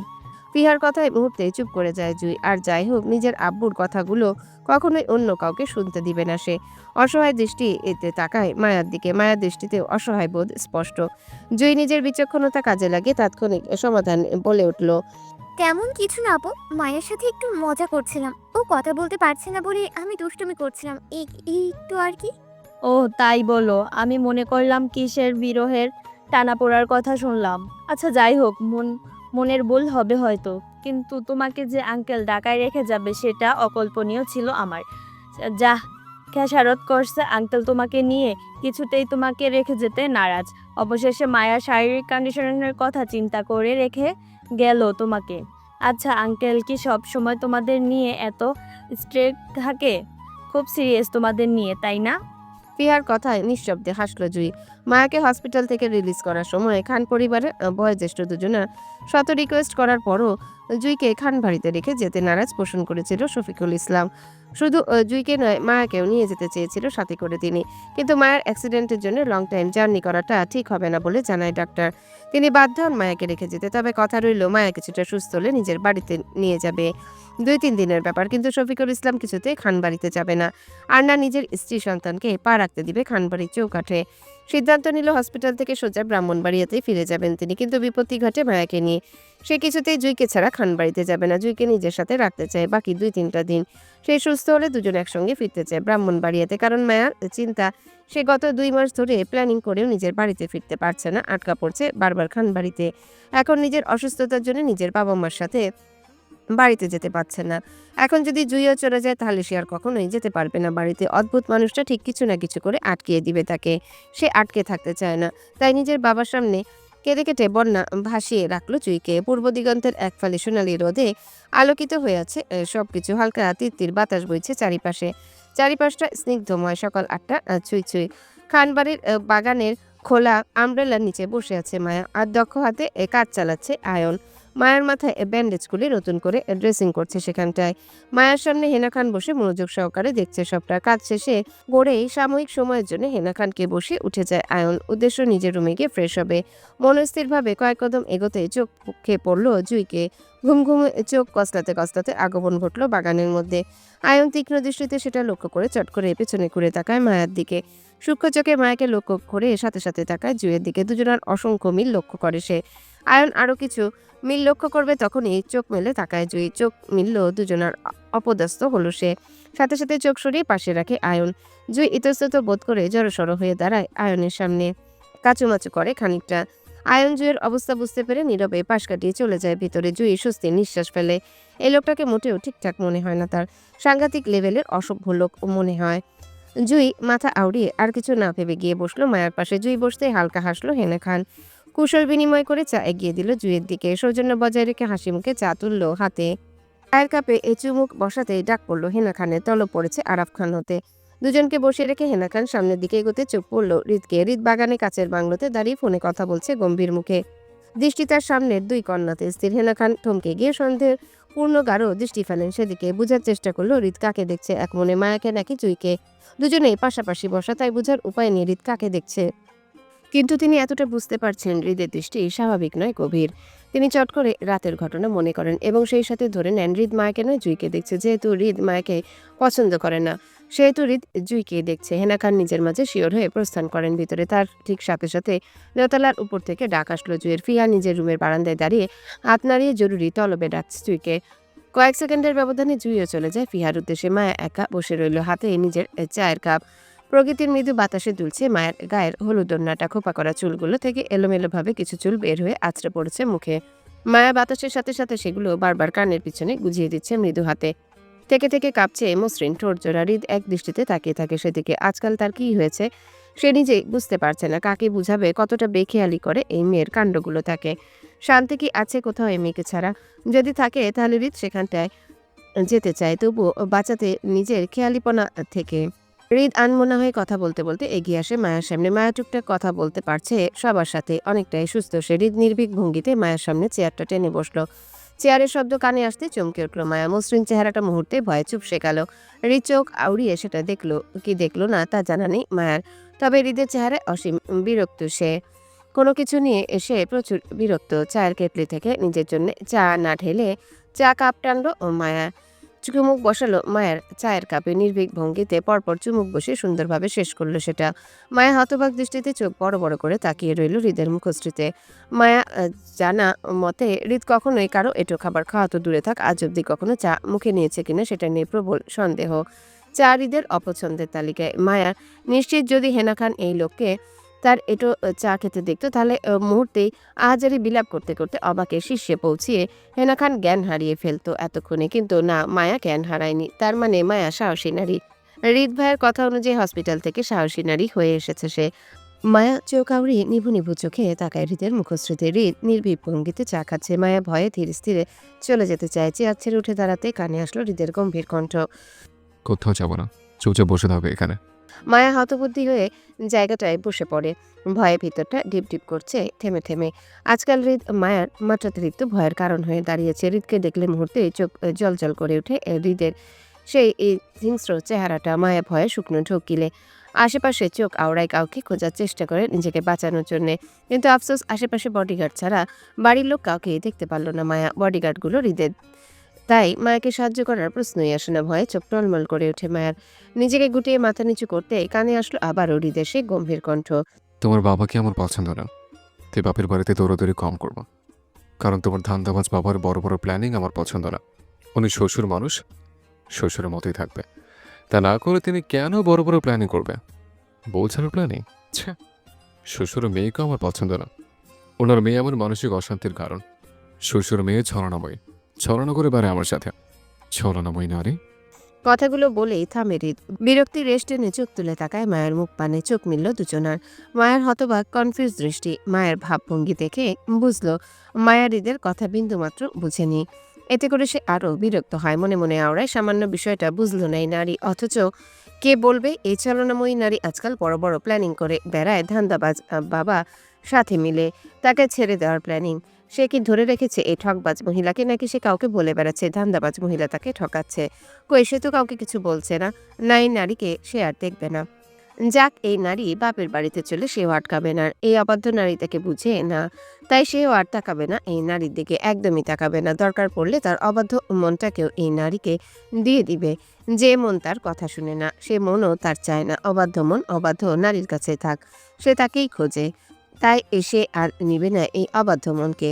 চাপা রাগ টানল মুখে। তিত্তির মেজাজে আবারও মায়াকে কথা শুনিয়ে বলে উঠল হৃদ।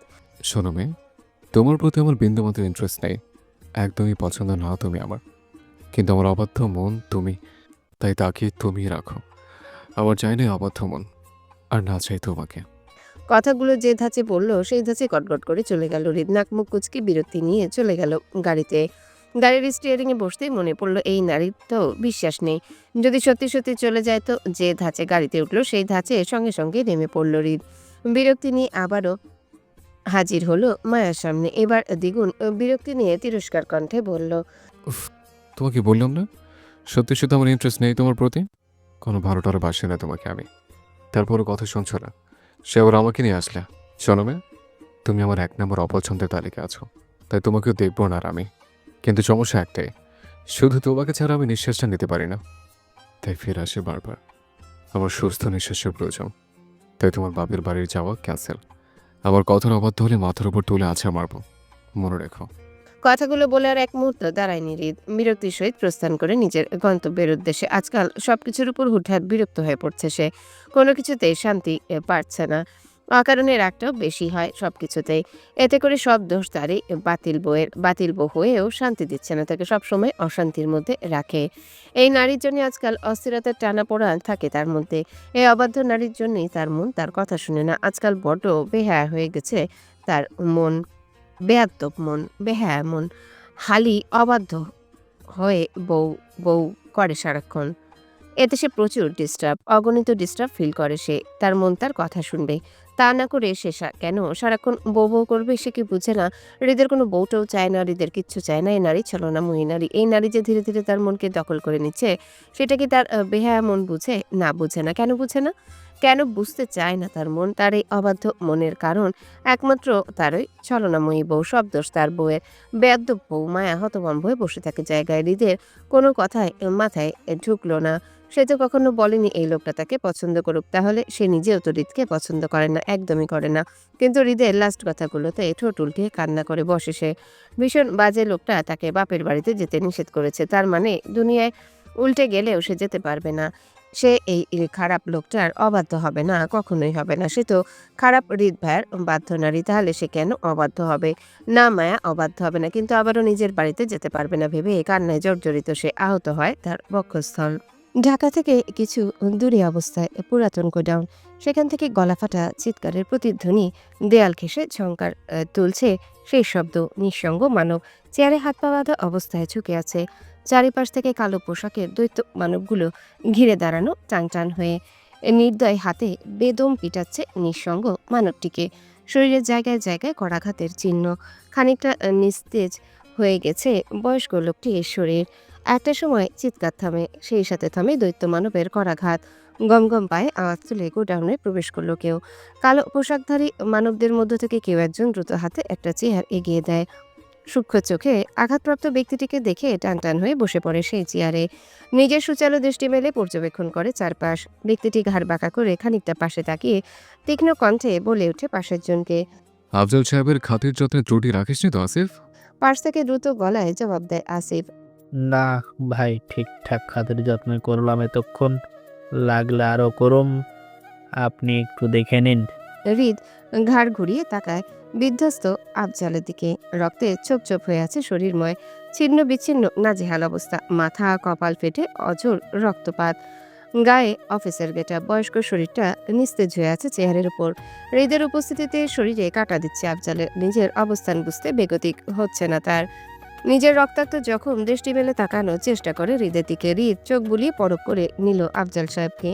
খানিকটা বিরক্তি প্রকাশ করলো নিজের কণ্ঠে। দৃঢ় গলায় বিরক্তি নিয়ে বলল আসিফকে। তুই কি আজকাল প্রেম টেম করছিস নাকি আসিফ? হৃদের কথায় থমথমে খেয়ে যায় আসিফ। চুরি ধরা পড়ে যাওয়ার মতো চেহারা বানিয়ে তাকায় হৃদের দিকে। কাচুমাচু করে বিনয় সুরে বলল, আস্তাগফিরুল্লাহ ভাই, আমি এখনো সিঙ্গেল। হৃদ বিরক্তি চোখে তাকায় আসিফের হাঁসফাঁস করা চেহারায়। বনিতা না করে একরোখা গলায় বলে উঠল, তোর কাজ কাম আজকাল আমার পছন্দ হচ্ছে না আসিফ। মনোযোগ নয় কোনো কিছুতেই। কই আফজল সাহেবকে ভালো করে খাতির যত্ন করবি, তা না করে আমার জন্য রেখে দিলি তুই? হাসপাস চোখে তাকায় আফজাল সাহেবের দিকে আসিফ। বিধ্বস্ত অবস্থা তার। আর কিছুটা আঘাত করলে মৃত্যুটা নিশ্চিত। তাকে যে ছেড়ে দেওয়া হবে এমনটা নয়, মেরে ফেলা হবে নিশ্চিত।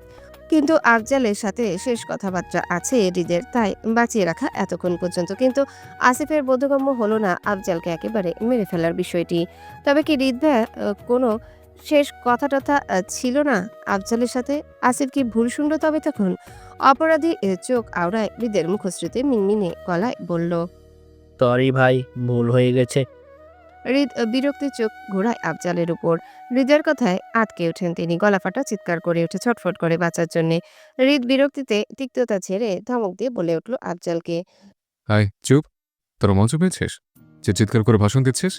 আমাকে তোর জনতা মনে হয়? হ্যাঁ, চুপচাপ বস। থেমে যায় চিৎকার, বন্ধ হয় ছটফট, শীত দ্বারা বয়ে যায় ভয় নামক পদার্থ। গা কেঁপে ওঠে আফজালের। নিভু নিভু ভয়ার্ত চোখে তাকায় হৃদের মুখশ্রীতে। অত্যন্ত নির্দয় সেই মুখখানা হৃদয়ে তিনি কাঁপা কাঁপা স্বরে অস্পষ্ট বাণীতে আওড়ালো। প্লিজ মাস্টার খান, আমাকে ছেড়ে দিন। হৃদ শক্ত গলায় আওড়ায়। বাহ, এই তো লাইনে আসছিস। দেখ, তোরে দিয়ে আমার কোনো কাম নাই, কিন্তু তুই বিগত কয়েক মাস ধরে আমার কাজের ব্যাঘাত ঘটাচ্ছিস। ওয়ার্নিং দিয়েছিলাম, শুনলি না। উল্টা আমার নাম ভাগিয়ে নেতাগিরি করিস, জনসম্মুখে প্রকাশ করস তুই ভালো মানুষ। এটা আমার সমস্যা না, তুই ভালো সাজ বা খারাপ সাজ সেটা তোর ব্যক্তিগত ইস্যু। কিন্তু সমস্যা হচ্ছে তুই আমার নামের ট্যাগ ব্যবহার করে আমার পেছনে কুকীর্তি করিস, নেতা হয়ে নারী পাচারের ব্যবসা করিস, আবার আমার নাম রাখিস শীর্ষে। তুই নাকি আমার লোক। এখন বল, এটা মেনে নেওয়া যায়? হৃদের ভয়ে আড়ষ্ট হয়ে আসে আফজাল। শুকনো ঠোক গিলে বার কয়েক। হৃদ খান অত্যন্ত ভয়ানক গ্যাংস্টার মানুষ, নির্দয় প্রকৃতির মানুষ। পছন্দের বাহিরে কিছুই করে না সে। মিথ্যা ছলনা কোনোটিই পছন্দ নয় এই মানুষটির। কিন্তু সে দুটোই করেছে হৃদ খানের সাথে। তাছাড়া উপায়ও ছিল না তার হাতে। ক্ষমতাধর মানুষ হৃদ খান। তার নামের দাপটে মানুষের কাঁপাকাঁপি ঘাম ধরধর করে। দেশের বড় থেকে বড় বড় ক্ষমতাধর মানুষও হৃদ খানের নামে ভয় করে। আর সে হৃদ খানের এই নামটি ব্যবহার করছিল এতদিন। নিজের অবস্থান শক্ত করতে জোর গলায় সবাইকে বলতো সে হৃদ খানের লোক। এতে করে নারী পাচারের ব্যবসাটাও সফল হয়েছে বেশ। কোনো ঝামেলা ছাড়াই বিগত 3 বছর ধরে করে আসছে এই ব্যবসা। এখন ছোট বড় সবাই ভয় করে আফজাল নামে তাকেও। আর এই ভয়টার জন্যই গ্যাংস্টার হৃদ খানের নাম ভাঙানো তার মূল উদ্দেশ্য ছিল। এতে করে হৃদের লোকেরা বেশ কয়েকবার ওয়ার্নিং দিয়েছিল, তাকে সাবধান করেছিল, সে শোনেনি। কারণ তার ধারণা ছিল হৃদ খান সবসময় বাংলাদেশে থাকে না, যদিও আসে তাহলে সামান্য তুচ্ছ বিষয় নিয়ে। স্বয়ং হৃদ খান তো আর তার সম্মুখে আসবে না, তাই হৃদ খানকে সচক্ষে দেখার বিষয়টিও আসে না। বাকিটা সে মনে করেছিল হৃদ খানের লোকদের সামলে নিবে নিজের মতো করে, কিন্তু হলো তার বিপরীত। স্বয়ং হৃদ খানই চলে আসলো তার সম্মুখে। তাই হৃদ খানের লোকেরা তাকে তার অফিস হতেই তুলে এনেছে এই পুরাতন গোডাউনের মধ্যে। এখন সে নিরুপায়, নিজের প্রাণ বাঁচানোর জন্য আকুতি বিলাপ করছে, কিন্তু কেউই তার কথা কানে তুলছে না। আফজাল সাহেব নিভু নিভু চোখে হৃদকে দেখে কথাগুলো ধাতস্থ করলো। ভয়ার্ত চোখ আওড়ালো হৃদের বেপরোয়া মুখে। খানিকটা ছটফট করলো নিজে নিজে হাত ছাড়ানোর। ব্যর্থ হয়ে আকুতি জড়ানো গলায় বলল হৃদকে। খান সাহেব, ক্ষমা করুন আমাকে। আমি বুঝতে পারিনি আপনি এতটা অসন্তুষ্ট হবে আমার কাজে। যদি বুঝতাম তাহলে কখনোই এমনটা করতাম না। আপনার নামের পিছনে সরি, ভুল হয়ে গেছে। এবারের মতো আমাকে ক্ষমা করে দিন আমাকে, প্লিজ মাস্টার খান। বিশ্বাস করুন, আপনার নাম নেওয়া ছাড়া আমাদের হাতে অন্য কোনো উপায় ছিল না। এই ব্যবসার প্রভাবশালীদের ক্ষমতার প্রয়োজন হয় নিজেদের আধিপত্য বিস্তার করার জন্য। আমিও তাই করতে চেয়েছিলাম, সাফল্য লাভ করেছি অনেকটা। আমার নিজের জায়গা শক্ত করতে আপনার নামটা জড়িয়েছিলাম আমাদের নারী পাচারের ব্যবসায়। কিন্তু আমি বুঝতে পারিনি এই বিষয়টা যে আপনার এতটা অপছন্দ হবে। তাই অনুরোধ করছি আপনাকে, শুধু এবারের মতো ক্ষমা করে দেন আমাকে। ওয়াদা করছি নেক্সট টাইম আর কখনো এমনটা হবে না মাস্টার খান। আর না, আপনার নামটা জড়াবো কোনো কিছুতে। প্লিজ, শুধু আমাদের প্রাণের ভিক্ষা চাইছি আপনার কাছে, প্লিজ দয়া করুন। আফজাল সাহেবের কথা শুনে পছন্দ হলো না হৃদের, তাতে চরম বিরক্ত সে। এই আফজাল নামক উটকো ঝামেলাটা তার নাম ভাঙিয়ে ব্যবসা করছে, সেটা হৃদের প্রধান সমস্যার কারণও নয়। তার সমস্যা হলো আফজালের নারী দেহ নিয়ে ব্যবসা করাটা, তা আবার তার নামে। আর এই বিষয়ে সে আজও মেনে নিতে পারে না। নারী জাতি মায়ের জাত, সে সম্মান করে। সেই নারীকে নিয়ে জোরপূর্বক ব্যবসা করাটা তার পাল্লায় পড়ে না কখনো। কোনো নারী স্বেচ্ছায় কারো বেড পার্টনার হলে ঠিক আছে, কিন্তু জোরাজুরি মোটেও ঠিক নয়। সে দুনিয়ায় কোনো খারাপ কাজে প্রতিবাদী নয়, কিন্তু এই একটা বিষয় ঘোর আপত্তি তার।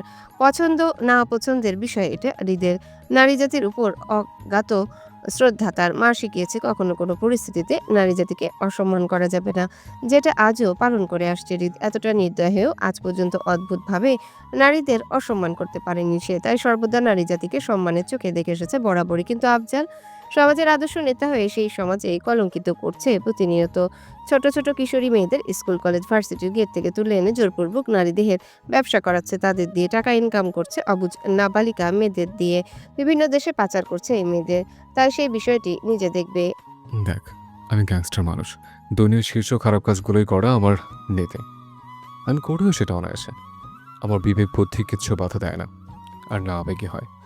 ছোট থেকে পাওয়ারের প্রতি প্রচণ্ড লোভ ছিল আমার। চাইতাম গোটা দুনিয়া আমার হাতের মুঠোয় থাকবে। সেই লোভে একটা পর একটা পদক্ষেপ নেওয়া আমার। খুন খারাপি, হাঙ্গামা, শোরগোল, গন্ডাবাজি সবই করেছে। ধীরে ধীরে নিজের নামের ভয় আধিপত্য বিস্তার করেছি মানুষের মনে। পাওয়ার আসতে শুরু করলো, ক্ষমতা বাড়লো। নিজেকে দুর্দান্ত মাফিয়াতে রূপান্তর করতে পাওয়ার নিয়ে লিখতে শুরু করলাম। একটা সময় থেকে শুরু হয় মানুষের মনের মধ্যে ভয় আমাকে ঘিরে। নিম্ন বর্গের থেকে উচ্চ বলেছে মানুষজন যখন আমার সামনে দাঁড়িয়ে থরথর করে কাঁপে, তখন পৈশাচিক আনন্দ পায় নিজের মনে। কিন্তু এত কিছুর পর আমি কোনো একটা জায়গায় এসে আটকে যাই, যেটা হলো নারী। দেখ, নারী জাতিটা আমার কিন্তু বেশ পছন্দ না, অপছন্দের, প্যারা হয়ে মনে হয় আর কি। কিন্তু তাই বলে আমি কখনো সেই নারী জাতির অসম্মান করিনি। সবসময় মন থেকে একটা সম্মান আসে নারী জাতির উপর। আর সেটার কারণ হলো আমার মা, তারপর দাদি। তারা আমাকে ছোট থেকে শিক্ষা দিয়ে এসেছে যে নারীটা হলো মায়ের জাত, আর মায়ের জাতিদের অসম্মান করতে নেই, বরং সম্মান দিতে হয়। এই একটা কথা আমি কখনো অবজ্ঞা করতে পারিনি। না চাইতেও নারীদের ওপর শ্রদ্ধাভাব চলে আসে আমার। গভীর শ্রদ্ধা যাকে বলে। দুনিয়ার সবচেয়ে নৃশংস নিকৃষ্ট কাজগুলো আমি করেছি, শুধু নারী বিষয়ক কাজগুলো ছাড়া। এতটুকু বলেই থামে হৃদ, ঝুঁকে বসে আফজালের দিকে। উরুতে নিজের দু হাতে ভর রেখে হালকা ঝুঁকে তীক্ষ্ণ দৃষ্টিতে তাকায় আফজালের ভয়ার্ত মুখশ্রীতে। পুনরায় মাত্রাতিরিক্ত শান্ত কণ্ঠে বলে উঠল হৃদ, দেখো, কোনো নারীর স্বেচ্ছায় তোর বেড পার্টনার হলে সমস্যা নেই, কিন্তু জোরে জোরেটা পছন্দ না আমার। তো একটাবার চিন্তা করে দেখতো, কত হাজার হাজার কিশোরী মেয়ের সাজানো গোছানো স্বপ্ন নষ্ট করেছিস তুই। কত বাবা মার বুক খালি করে তাদের মেয়েদের পতিতালয়ে পাঠিয়েছিস। উফ, অসহ্য। এ একটা বিষয় সহ্য হয় না আমার, গা শিউরায় ওঠে রাগে। তাই তোকে আগেই ওয়ার্নিং করেছিলাম এ রাস্তা থেকে সরে যেতে, গেলি না। বরং তুই আমার লোকেদের টাকা অফার করলি, আমার সাথে বন্ধুত্ব করতে চাস। তাই আমিও ভেবেচিন্তে দেখলাম তোর অফারটা আসলে অ্যাকসেপ্ট করা যায়। যাই হোক, অফার অ্যাকসেপ্ট করলাম তোর। আজ থেকে তোর সাথে বন্ধুত্ব করলাম, আর সেই বন্ধুত্বের দাবিতে আজ থেকে তোর সকল বিজনেস, বাড়ি, গাড়ি, টাকা, ব্যাংক ব্যালেন্স সব আমার নামে। দেখ, তোর সামনে কিছু দলিলপত্র পেপার আছে, এখন তুই সেখানটায় সহজ সরল হাতে সাইন করে দিবি এবং বাধ্য ছেলের মতো মরে যাবি আমার ছেলেদের হাতে। নয়তো বেশি করলে টর্চারে বেশি হবে তোর সাথে, রেহাই পাবি না। তোর আঙুল কেটে টিপসই নিবে আমার ছেলেরা। এখন তুই যেটা চাইবি সেটাই করবে আমার ছেলেরা তোর সাথে। ইচ্ছা তোর, কাজটা আমার ছেলেদের। এখন ঝটপট বলে ফেল কি চাস। এতটুকু বলে থামে হৃদ। পরক্ষণে ঘাড় ঘুরিয়ে তীক্ষ্ণ কণ্ঠে আসিফের উদ্দেশ্যে প্রশ্ন করল হৃদ। কিরে, পারবি না নেতা সাহেবের মনের শেষ ইচ্ছা পূরণ করতে? দ্রুত গলায় গমগমে উত্তর বসালো আসিফ। জি ভাই, পারবো। হৃদের বেপরোয়া কথাবার্তা ধাতস্থ হতেই গলাফাটা চিৎকার করে উঠে আফজাল। নিজের সর্বোচ্চ দিয়ে ছটফট করে বাঁচার জন্যে। ব্যর্থ হয়ে এ গলা ফাটিয়ে আর্তনাদ করে হৃদের কাছে ক্ষমা চায়, আহাজারি করে। আমার ভুল হয়ে গেছে খান সাহেব, প্লিজ আমাকে ছেড়ে দিন। জানে মারবেন না, আমি বুঝতে পারিনি বিষয়টি। আমি আর এমন করব না, এমন কাজ কাম ছেড়ে দেবো। তবু জানে মারবেন না, আমাকে পিয়ান ভিক্ষা চাই আপনার কাছে, আমাকে ছেড়ে দিন প্লিজ। রাগে তৃপ্তির মেজাজে মুখ খুলল হৃদ। তুই কি আমার বউ লাগস যে বারবার অপরাধ করার পরও ক্ষমা করে দিব? হ্যাঁ, আর্তনাদ করে বলল আফজাল। প্লিজ খান সাহেব, আমার বউ বাচ্চা সে বাসায়, আমার টাকা পয়সা সম্পত্তি না থাকলেও তারা পথে নেমে আসবে খান সাহেব, আমার পরিবার ধ্বংস হয়ে যাবে। প্লিজ এমনটা করবেন না প্লিজ। তুই সাংঘাতিক প্যারামে মানুষ রে। তোর পরিবার পরিবার আর অন্যের পরিবার কিছুই না। নিজের পরিবারের প্রতি এত দরদ থাকলে অন্যের পরিবার নিয়ে খেলা উচিত না। এই আসিফ নেতার মুখে চাপ লাগাতো, এর নেতা আমাকে প্যারা দিচ্ছে। হৃদের কথায় আসিফ দ্রুত পায়ে এগিয়ে এসে আফজালের মুখে টেপ লাগায়। থেমে নেই, মুখ বন্ধ থাকলেও শরীর ঝাপটাচ্ছে জোর তালে সে। ছটফটে ভঙ্গিতে গোংরানো শব্দ তুলে হৃদের সামনে। হৃদ দেখল না সেসব। আয়েসি ভঙ্গিতে নিজের চেয়ারে হেলিয়ে পড়ে হৃদ, দুহাত ভাঁজ করে মাথার পিছনে ঠেকায়। ওপরে ছাদের দিকে তাকে অত্যন্ত হতাশ গলায় বলল আফজালের উদ্দেশ্যে হৃদ। জানিস, একটা বউ আমারও আছে তোর মতো করে, বাচ্চা নেই, শাশুড়ও নেই আমার, কারণ বাতিল বউ হয় সে আমার। সাংঘাতিক বারবার রকমের মেয়েটা, তোর মতোই কথা শোনে না সে আমার, কিন্তু তার বড় শাস্তি দিতে পারি না তোর মতো করে। আটকে যায় মেয়েটার মিষ্টি চেহারার দিকে। আমি হলাম গ্যাংস্টার মানুষ, প্রেম ভালোবাসা বিয়ে কোনোটাই যায় না গ্যাংস্টার জীবনের সাথে আমার, কিন্তু মেয়েটাকে বুঝিয়ে পারি না আমার সবটা জুড়ে বিচরণ তার অবদ্ধ মনের কারণ সে। আজকাল মনে হচ্ছে আমার গ্যাংস্টার চরিত্রে কলঙ্ক দাগ ভরে যাচ্ছে। আমাদের গ্যাংস্টার জীবনে দুর্বলতা রাখতে নেই, তো মেয়েটাকে এড়িয়ে চলতে হবে আমার। কথাগুলো বলে ঠিক হয়ে বসে হৃদ আফজালের ভয়ত দৃষ্টিতে নিজের দৃষ্টি স্থির করে। অত্যন্ত চিন্তিত গলায় আবারও পরপর প্রশ্ন করে বলে উঠে হৃদ, আচ্ছা, আমাকে সাংঘাতিক মেয়েটাকে এড়িয়ে চলতে হবে, ইগনোর করতে হবে তাকে দেখা থেকে? আমার কি আবারও ফিরে যাওয়া উচিত নিজ গন্তব্যে? এ মেয়ের মায়া থেকে বাঁচতে কি আবারও ছাড়তে হবে আমাকে বাংলাদেশ? পার্কিং লট থেকে নিজের চাবি আঙ্গুলের প্যাচে ঘুরাতে ঘুরাতে খানবাড়িতে ফিরল আয়ন। হাতের কিছু কাজ চাপিয়ে মাত্রই ফিরল সে। কাল বাদে পরশু ফিরবে লন্ডন, তাই বিগত দুদিন সে খানবাড়িতে থাকার সিদ্ধান্ত নেয়। সকালে মায়ের মাথায় ব্যান্ডেজ ড্রেসিং করে ফ্রেশ হয়ে তারপর বের হয়েছিল নিজের কাজের উদ্দেশ্যে। সকল কাজ শেষ করতে করতে বিকাল 5টা বেজে যায়। এখন পরন্ত বিকাল। আয়ন পার্কিং লটে রাস্তা ধরে এগোয় বাসার ভিতরে যাওয়ার জন্য। কিছুটা পথ এগোতে চোখে পড়ল মায়াকে। বাগানের এক প্রান্তে দাঁড়িয়ে নিচের দিকে ঝুঁকে কিছু একটা করার চেষ্টা করছে আয়ান। মায়াকে দেখে মুহূর্তেই দারুণ হাসে নিজের মাঝে। বাসার ভিতর না গিয়ে সোজা রাস্তা ধরে মায়ের উদ্দেশ্যে কিছুটা পথ এগোতে চোখে পড়ল মায়া কাঁচা হাতে প্রজাপতি ধরার চেষ্টা করছে বাগানের মধ্যে। আয়ন নিঃশব্দে হেসে ওঠে মায়ার বাচ্চামো দেখে। কয়েক কদম এগিয়ে যেতে আবারও বুঝতে পারে মায়া অসময়ে গোসল করেছে। আয়ন চমকে উঠে দ্রুত নিজের হাতের ঘড়িটা দেখে নেয়। 5টা 17 বাজে। চট করে চোখ তুলে তাকায় মায়ার পিঠদয়ের দিকে। ভিজা চুলের পানি ধারা মায়ার পিঠ ভিজে, গায়ের কাপড়টা লেপটে আছে মায়ের কোমর এ পিঠে। আয়ন তীক্ষ্ণ দৃষ্টিতে তাকায় সেদিকে। মায়ের শরীর অসুস্থ। এই অসময়ে গোসল করাটা মায়ের মোটেও ঠিক হয়নি, বরং ক্ষতিকর। পুনরায় অসুস্থ হয়ে পড়বে। তাছাড়া কাটা আঘাতে পানির স্পর্শে তাজা হবে সেটা। আয়ন চিন্তিত ভঙ্গিতে তাকায় সেদিকে। মেয়েটা পাগলামি করতে করতে নিজের ক্ষতি করে বসলো শেষে। টেনশনের সহিত আয়ন আর কিছুই লক্ষ্য করতে পারল না মেয়েটার।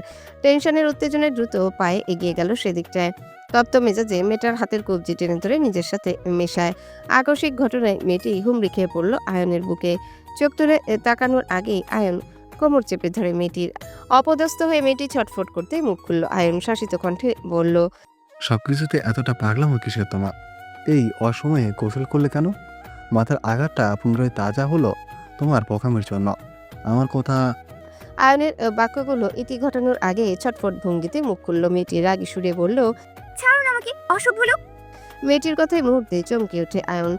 অপদস্থ হয়ে হাতের বাঁধন ঢিলে করতে ছিটকে বেরিয়ে আসে জুই। আয়নের দিকে রাগে কটমট করে তাকায়। ফুসফুস করে নিজের রাগটা দমানোর চেষ্টা। সে কিছু বলবে তার আগে মুখ খুলল আয়ন। ইতস্তত গলায় বলল, আপনি ধৈর্যের বাঁধ ভাঙে জুয়ের। রাগে কটমট করে বলে ওঠে, আপনি অসভ্যের মতো সবসময় জড়াজড়ি করেন কেন? জুয়ের কথায় মুহূর্তে বিরক্তি প্রকাশ করলো আয়ন। মেয়েটা আসার পর থেকে ভুলভাল অপ্রত্যাশিত কাহিনী ঘটে যাচ্ছে তার সাথে। মায়াকে ঘিরে সকল অনুভূতি প্রকাশ পাচ্ছে মেয়েটার উপর।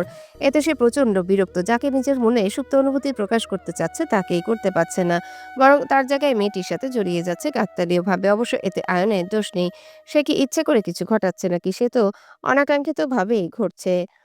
কিন্তু এই কথাটা কিভাবে বুঝাবে মেয়েটিকে? সে তো ভুল বুঝছে তাকে। আর তাছাড়া এই ঘটনাগুলোর মধ্যে এক পক্ষে দেখা গেলে দোষটা তার নয়, বরং এই মেয়েটার সব দোষ এসবের মধ্যে। এমনিতেই সবকিছুতে মায়া মায়া ভাব এই মেয়েটির মধ্যে। তার উপর আবার মায়ার জামা কাপড় পরে তার সামনে দাঁড়িয়ে আছে। এখন সে পেছন থেকে কিভাবে বুঝবে এটা মায়া নয় অন্য কেউ? কে বলেছে মেয়েটিকে মায়ের জামা কাপড় পরে থাকতে? নিজের জামা কাপড় কি নেই তার? হ্যাঁ। আয়ন চাপার আগে হিটমিট মেজাজে চট করে বলে বসলো, নিজের জামা কাপড় নেই, অন্যের জামা কাপড় কেন পরেছেন? আয়নের হঠাৎ কটাক্ষ করা কথায় অপদস্থ হয় জুই। মায়াকে হসপিটালে দেখতে এসে নিজের জন্য জামা কাপড় সাথে আনেনি সে। উত্তেজনায় নিজের জামা কাপড় আনতে ভুলে গেছে জুই। তাছাড়া হসপিটাল থেকে নিজের মা বাবার সাথে ব্রাহ্মণবাড়িয়াতে ফিরে যাওয়ার কথা ছিল ওর, কিন্তু মায়ের জোরাজুরিতে থাকতে হয় ওকে। কিন্তু এখন নিজের কাপড় না থাকায় বাধ্য হয়ে মায়ের জামা কাপড় পরে সে। তাছাড়া দুই বোন তারা সবসময় একে অন্যের জামা কাপড় পরে বেড়ায়। এটারই কখনো ঝামেলা বা বিভ্রান্ত হয়নি নিজেদের মাঝে। মায়াও নিজের বাড়িতে গেলে জামা কাপড় নিয়ে যায় না, উল্টো জুইয়ের কাপড়ই পরে থাকে সবসময়। জুইয়ের তিক্ত রাগে মেজাজ বিগড়ে। তাদের দুই বোনের মধ্যে কখনো জামা কাপড় নিয়ে সমস্যা হয় না, তাহলে অসভ্য লোকটার কি সমস্যা? তাকে কেন এই অসভ্য লোকটা কাপড়ের খোঁটা দিচ্ছে? ফাউল লোক একটা। আপনি শুধু অসভ্য ডাক্তার নয়, অসভ্য মানুষও বটে। আমার বাস চলে আপনাকে উগান্ডার টিকিট ধরিয়ে দিয়ে বাংলাদেশ থেকে বিতাড়িত করতাম এই মুহূর্তে। আপনি সভ্য জাতি না, অসভ্য জাতি। তা অসভ্য সমাজে বসবাস করার দরকার আপনার। মুহূর্তে রাগে নিজের দুহাত মুষ্টিবদ্ধ করে নেয় আয়ন। জীবনেও কখনো তাকে এমনভাবে অসভ্য বলে উপাধি দেয়নি, আর না কেউ খারাপ ব্যবহার করেছে, কিন্তু এই মেয়েটা কথায় কথায় তাকে অসভ্য বলে পরিচয় দিচ্ছে। সে কি অসভ্য? আপনি নিজের সীমা অতিক্রম করছেন মিস। মায়ের বোন বলে আপনি রেহাই পাচ্ছেন এতক্ষণ যাবৎ, নয়তো অসভ্য বলার অভিযোগে আপনাকে বুঝাতাম অসভ্য কাকে বলে। একদম, আমিও দেখতে চাই এই অসভ্য ডাক্তার আর কতটুকু অসভ্যতামি করতে পারে। কথাগুলো বলেই তপ্ত রাগে গম গম পায়ে হেঁটে চলে যায় জুই। পেছন থেকে রাগে নিজের দুহাত মুষ্টিবদ্ধ করে দাঁড়িয়ে থাকে আয়ন। নেহাত মেয়েটা মায়ের বোন নয়তো এতক্ষণে অসভ্য ডাকার কারণে ভয়ঙ্কর কাজ করে ফেলতো আয়ন। বুঝাতো সে অসভ্যের অসভ্যতামি কাকে বলে। জুই প্রচণ্ড রাগে দপদপ করে প্রবেশ করে মায়ার রুমে। গল্পে মগ্ন ছিল ফিহার সাথে মায়া। জুয়ের হঠাৎ রাগের আগমনের মনোযোগ ভস্ম হয় দুজনার। চোখ তুলে তাকায় জুয়ের রাগান্বিত ফেসের দিকে। মুহূর্তেই চমকে ওঠে দুজন। কৌতূহলবশত কেউ কিছু বলবে তার আগে প্রচণ্ড রাগে মুখ খুলল জুই। নিজের রাগ দমাতে না পেরে রাগে কটমট করে চিবোতে চিবোতে বলল জুই। আই সোয়ার ঋতু, জীবনে কখনো এতটা অপমানিত হয়নি কারোর সামনে। এই ঢাকায় এসে অসভ্য ডাক্তারের পাল্লায় পড়ে গেলাম আমি। কথা নেই বার্তা নেই, হুটহাট জড়াজড়ি করে সে। ইচ্ছে তো করছে অসভ্য ডাক্তার কি কাচ্চা চিবিয়ে খাই, আমাকে আবার তো জামা পরার দায় অপবাদ দিচ্ছে। উফ, এতটা অপমান সহ্য করা যায়? ছ্যা। জুয়ের নাক মুখ সিটকানোর কথায় মুহূর্তেই তাজ্জব বনে যায় উপস্থিত দুজন। গোল গোল চোখে তাকায় জুয়ের রাগান্বিত চেহারা থেকে। কি নিয়ে জুই এতটা রাগান্বিত সেই বিষয়টা বোধগম্য হচ্ছে না কারো। তবে এতটা বুঝতে পারছে কারোর সাথে ভীষণ ঝামেলা হয়েছে জুয়ের, কিন্তু কার সাথে? মাথা আওড়ায় ফিহা। সে কিছু বলবে তার আগে পাশ থেকে মুখ খুলল মায়া। অবাকের সুরে বলল, কি হয়েছে জুন্য? এতটা উত্তেজিত হয়ে কাকে বকছিস? কেউ কিছু বলেছে তোকে? ঝামেলা করেছিস কারোর সাথে? ঝামেলা আর আমি? Like seriously? তোর শ্বশুর বাড়িতে যে অসভ্য ডাক্তারের আমদানি করেছে সেটা জানিস না তুই? মায়া মাথায় আওড়ায়। চোখ পিটপিট করে তাকায় জুয়ের দিকে। বিষয়টা বুঝতে পারছে না কাকে অসভ্য ডাক্তার বলছে। মায়ের জানা মতে এই খানবাড়িতে প্রতিটা সদস্যই সভ্য জাতির মানুষ। তাহলে জুই অসভ্য জাতি পেল কোথায় থেকে? তবে হ্যাঁ, এখন এই খানবাড়িতে রিত ছাড়া মায়া জানা মতে আর কেউ নেই অসভ্য জাতি। তবে কি রিত ভাই কিছু করলো জুইয়ের সাথে? মায়া মুহূর্তে আতঙ্কিত দৃষ্টি ফেলে জুইয়ের উপর। মায়া কিছু বলবে তার আগে ফিহা অত্যন্ত সন্দেহপূর্ণতা নিয়ে প্রশ্ন করে জুইকে। তুমি কার কথা বলছো জুই? এই বাড়িতে ডাক্তার তো অয়ন বাই ছাড়া অন্য নেই, তাহলে তোমার ঝামেলা কার সাথে হলো? সোজা সাপটা উত্তর। ওই অসভ্য ডাক্তারের সাথেই হয়েছে। উত্তেজিত গলায় সাথে সাথে বলল ফিহা। মানে অয়ন ভাইয়ার সাথে? বিরক্তি নিয়ে ছোট করে সম্মতি জানিয়ে বলল জুই। হুম। মায়া পিটপিট করে সেদিকে তাকায়। জুই এতক্ষণ যাবৎ আয়ন ভাইয়াকে অসভ্য ডাক্তার বলে বকছিল। বিষয়টা মোটেও বোধগম্য ছিল না ওর, কিন্তু জুইয়ের মুখে আয়নের নামটা শুনে অবিশ্বাস্য দৃষ্টিতে তাকায় মায়া। কারণ মায়ার জানা মতে আয়ন ভাইয়া হলো একজন সুশৃঙ্খল সভ্যতার দারুণ পুরুষ, আর তার সম্পর্কে জুইয়ের এমন বাজে মন্তব্য অবিশ্বাস্য মায়ের কাছে। মায়ের চিন্তা ভাবনার মাঝে গলা ফাটিয়ে হো হো করে হেসে ওঠে ফিহা। নিজের পেট ধরে বিছানায় গড়াগড়ি করে হেসে যাচ্ছে সে। ফিহার হঠাৎ এমন কাণ্ডে অপদস্থ হয়ে যায় মায়া ও জুই। কয়েক সেকেন্ড নির্বাক ভঙ্গিতে তাকিয়ে থাকে ফিহার মুখ পানে। ফিহা হাসান্বিত গলায় নিজের পেট ধরে বলে উঠল, আমার সভ্য সমাজের বাইটাকে অসভ্য সমাজের ডাক্তার বানায়া দিলে জুই? আমার বাই কি জানে তার যে নতুন পদবি পাইছে জুই রানী থেকে? ফিহার কথায় থমথমে খেয়ে যায় জুই। এতক্ষণ যাবৎ জানতো না আয়ন ফিহার বড় ভাই হয়, কিন্তু বিষয়টি জানার পর যেন ইতস্তত বোধ করলো নিজের মাঝে। ফিহা কি ভাবছে জুইকে নিয়ে? বিষয়টা মাথায় আসতেই চোখ ছোট ছোট করে তাকায় সেদিকে। এই খানবাড়িতে এসে যেন শেষ রক্ষাটা আর হচ্ছে না জুইয়ের। একের পর এক বিভ্রান্তিকর পরিস্থিতিতে পড়তে হচ্ছে ওকে। এত লজ্জাজনক পরিস্থিতি থেকে কবে মুক্তি পাবে সে? না, তার আর এই খানবাড়িতে থাকা চলবে না। সাংঘাতিক লোকদের মাঝে কালই চলে যাবে মায়াকে নিয়ে। সে নিজের দেশ, নিজের বাড়ি, সেখানে শান্তিটাও নিজের লাগে। সালাম আলাইকুম। হ্যালো বন্ধুরা, কেমন আছো তোমরা সবাই? আশা করছি তোমরা সবাই ভালো আছো, সুস্থ আছো। এম রোহিত, ভয়েস অফ বিতি চ্যানেলের পক্ষ থেকে এডিটর। গল্পটি কেমন লাগলো অবশ্যই কমেন্ট করে জানাবেন। এই যে বন্ধুরা, ভয়েস অফ বিতি চ্যানেলে যদি নতুন হয়ে থাকেন তাহলে প্লিজ সাবস্ক্রাইব করে বেল আইকন বাজিয়ে রাখুন, যাতে আপনাদের পরবর্তী গল্পের নোটিফিকেশন সবার আগে আপনি পান।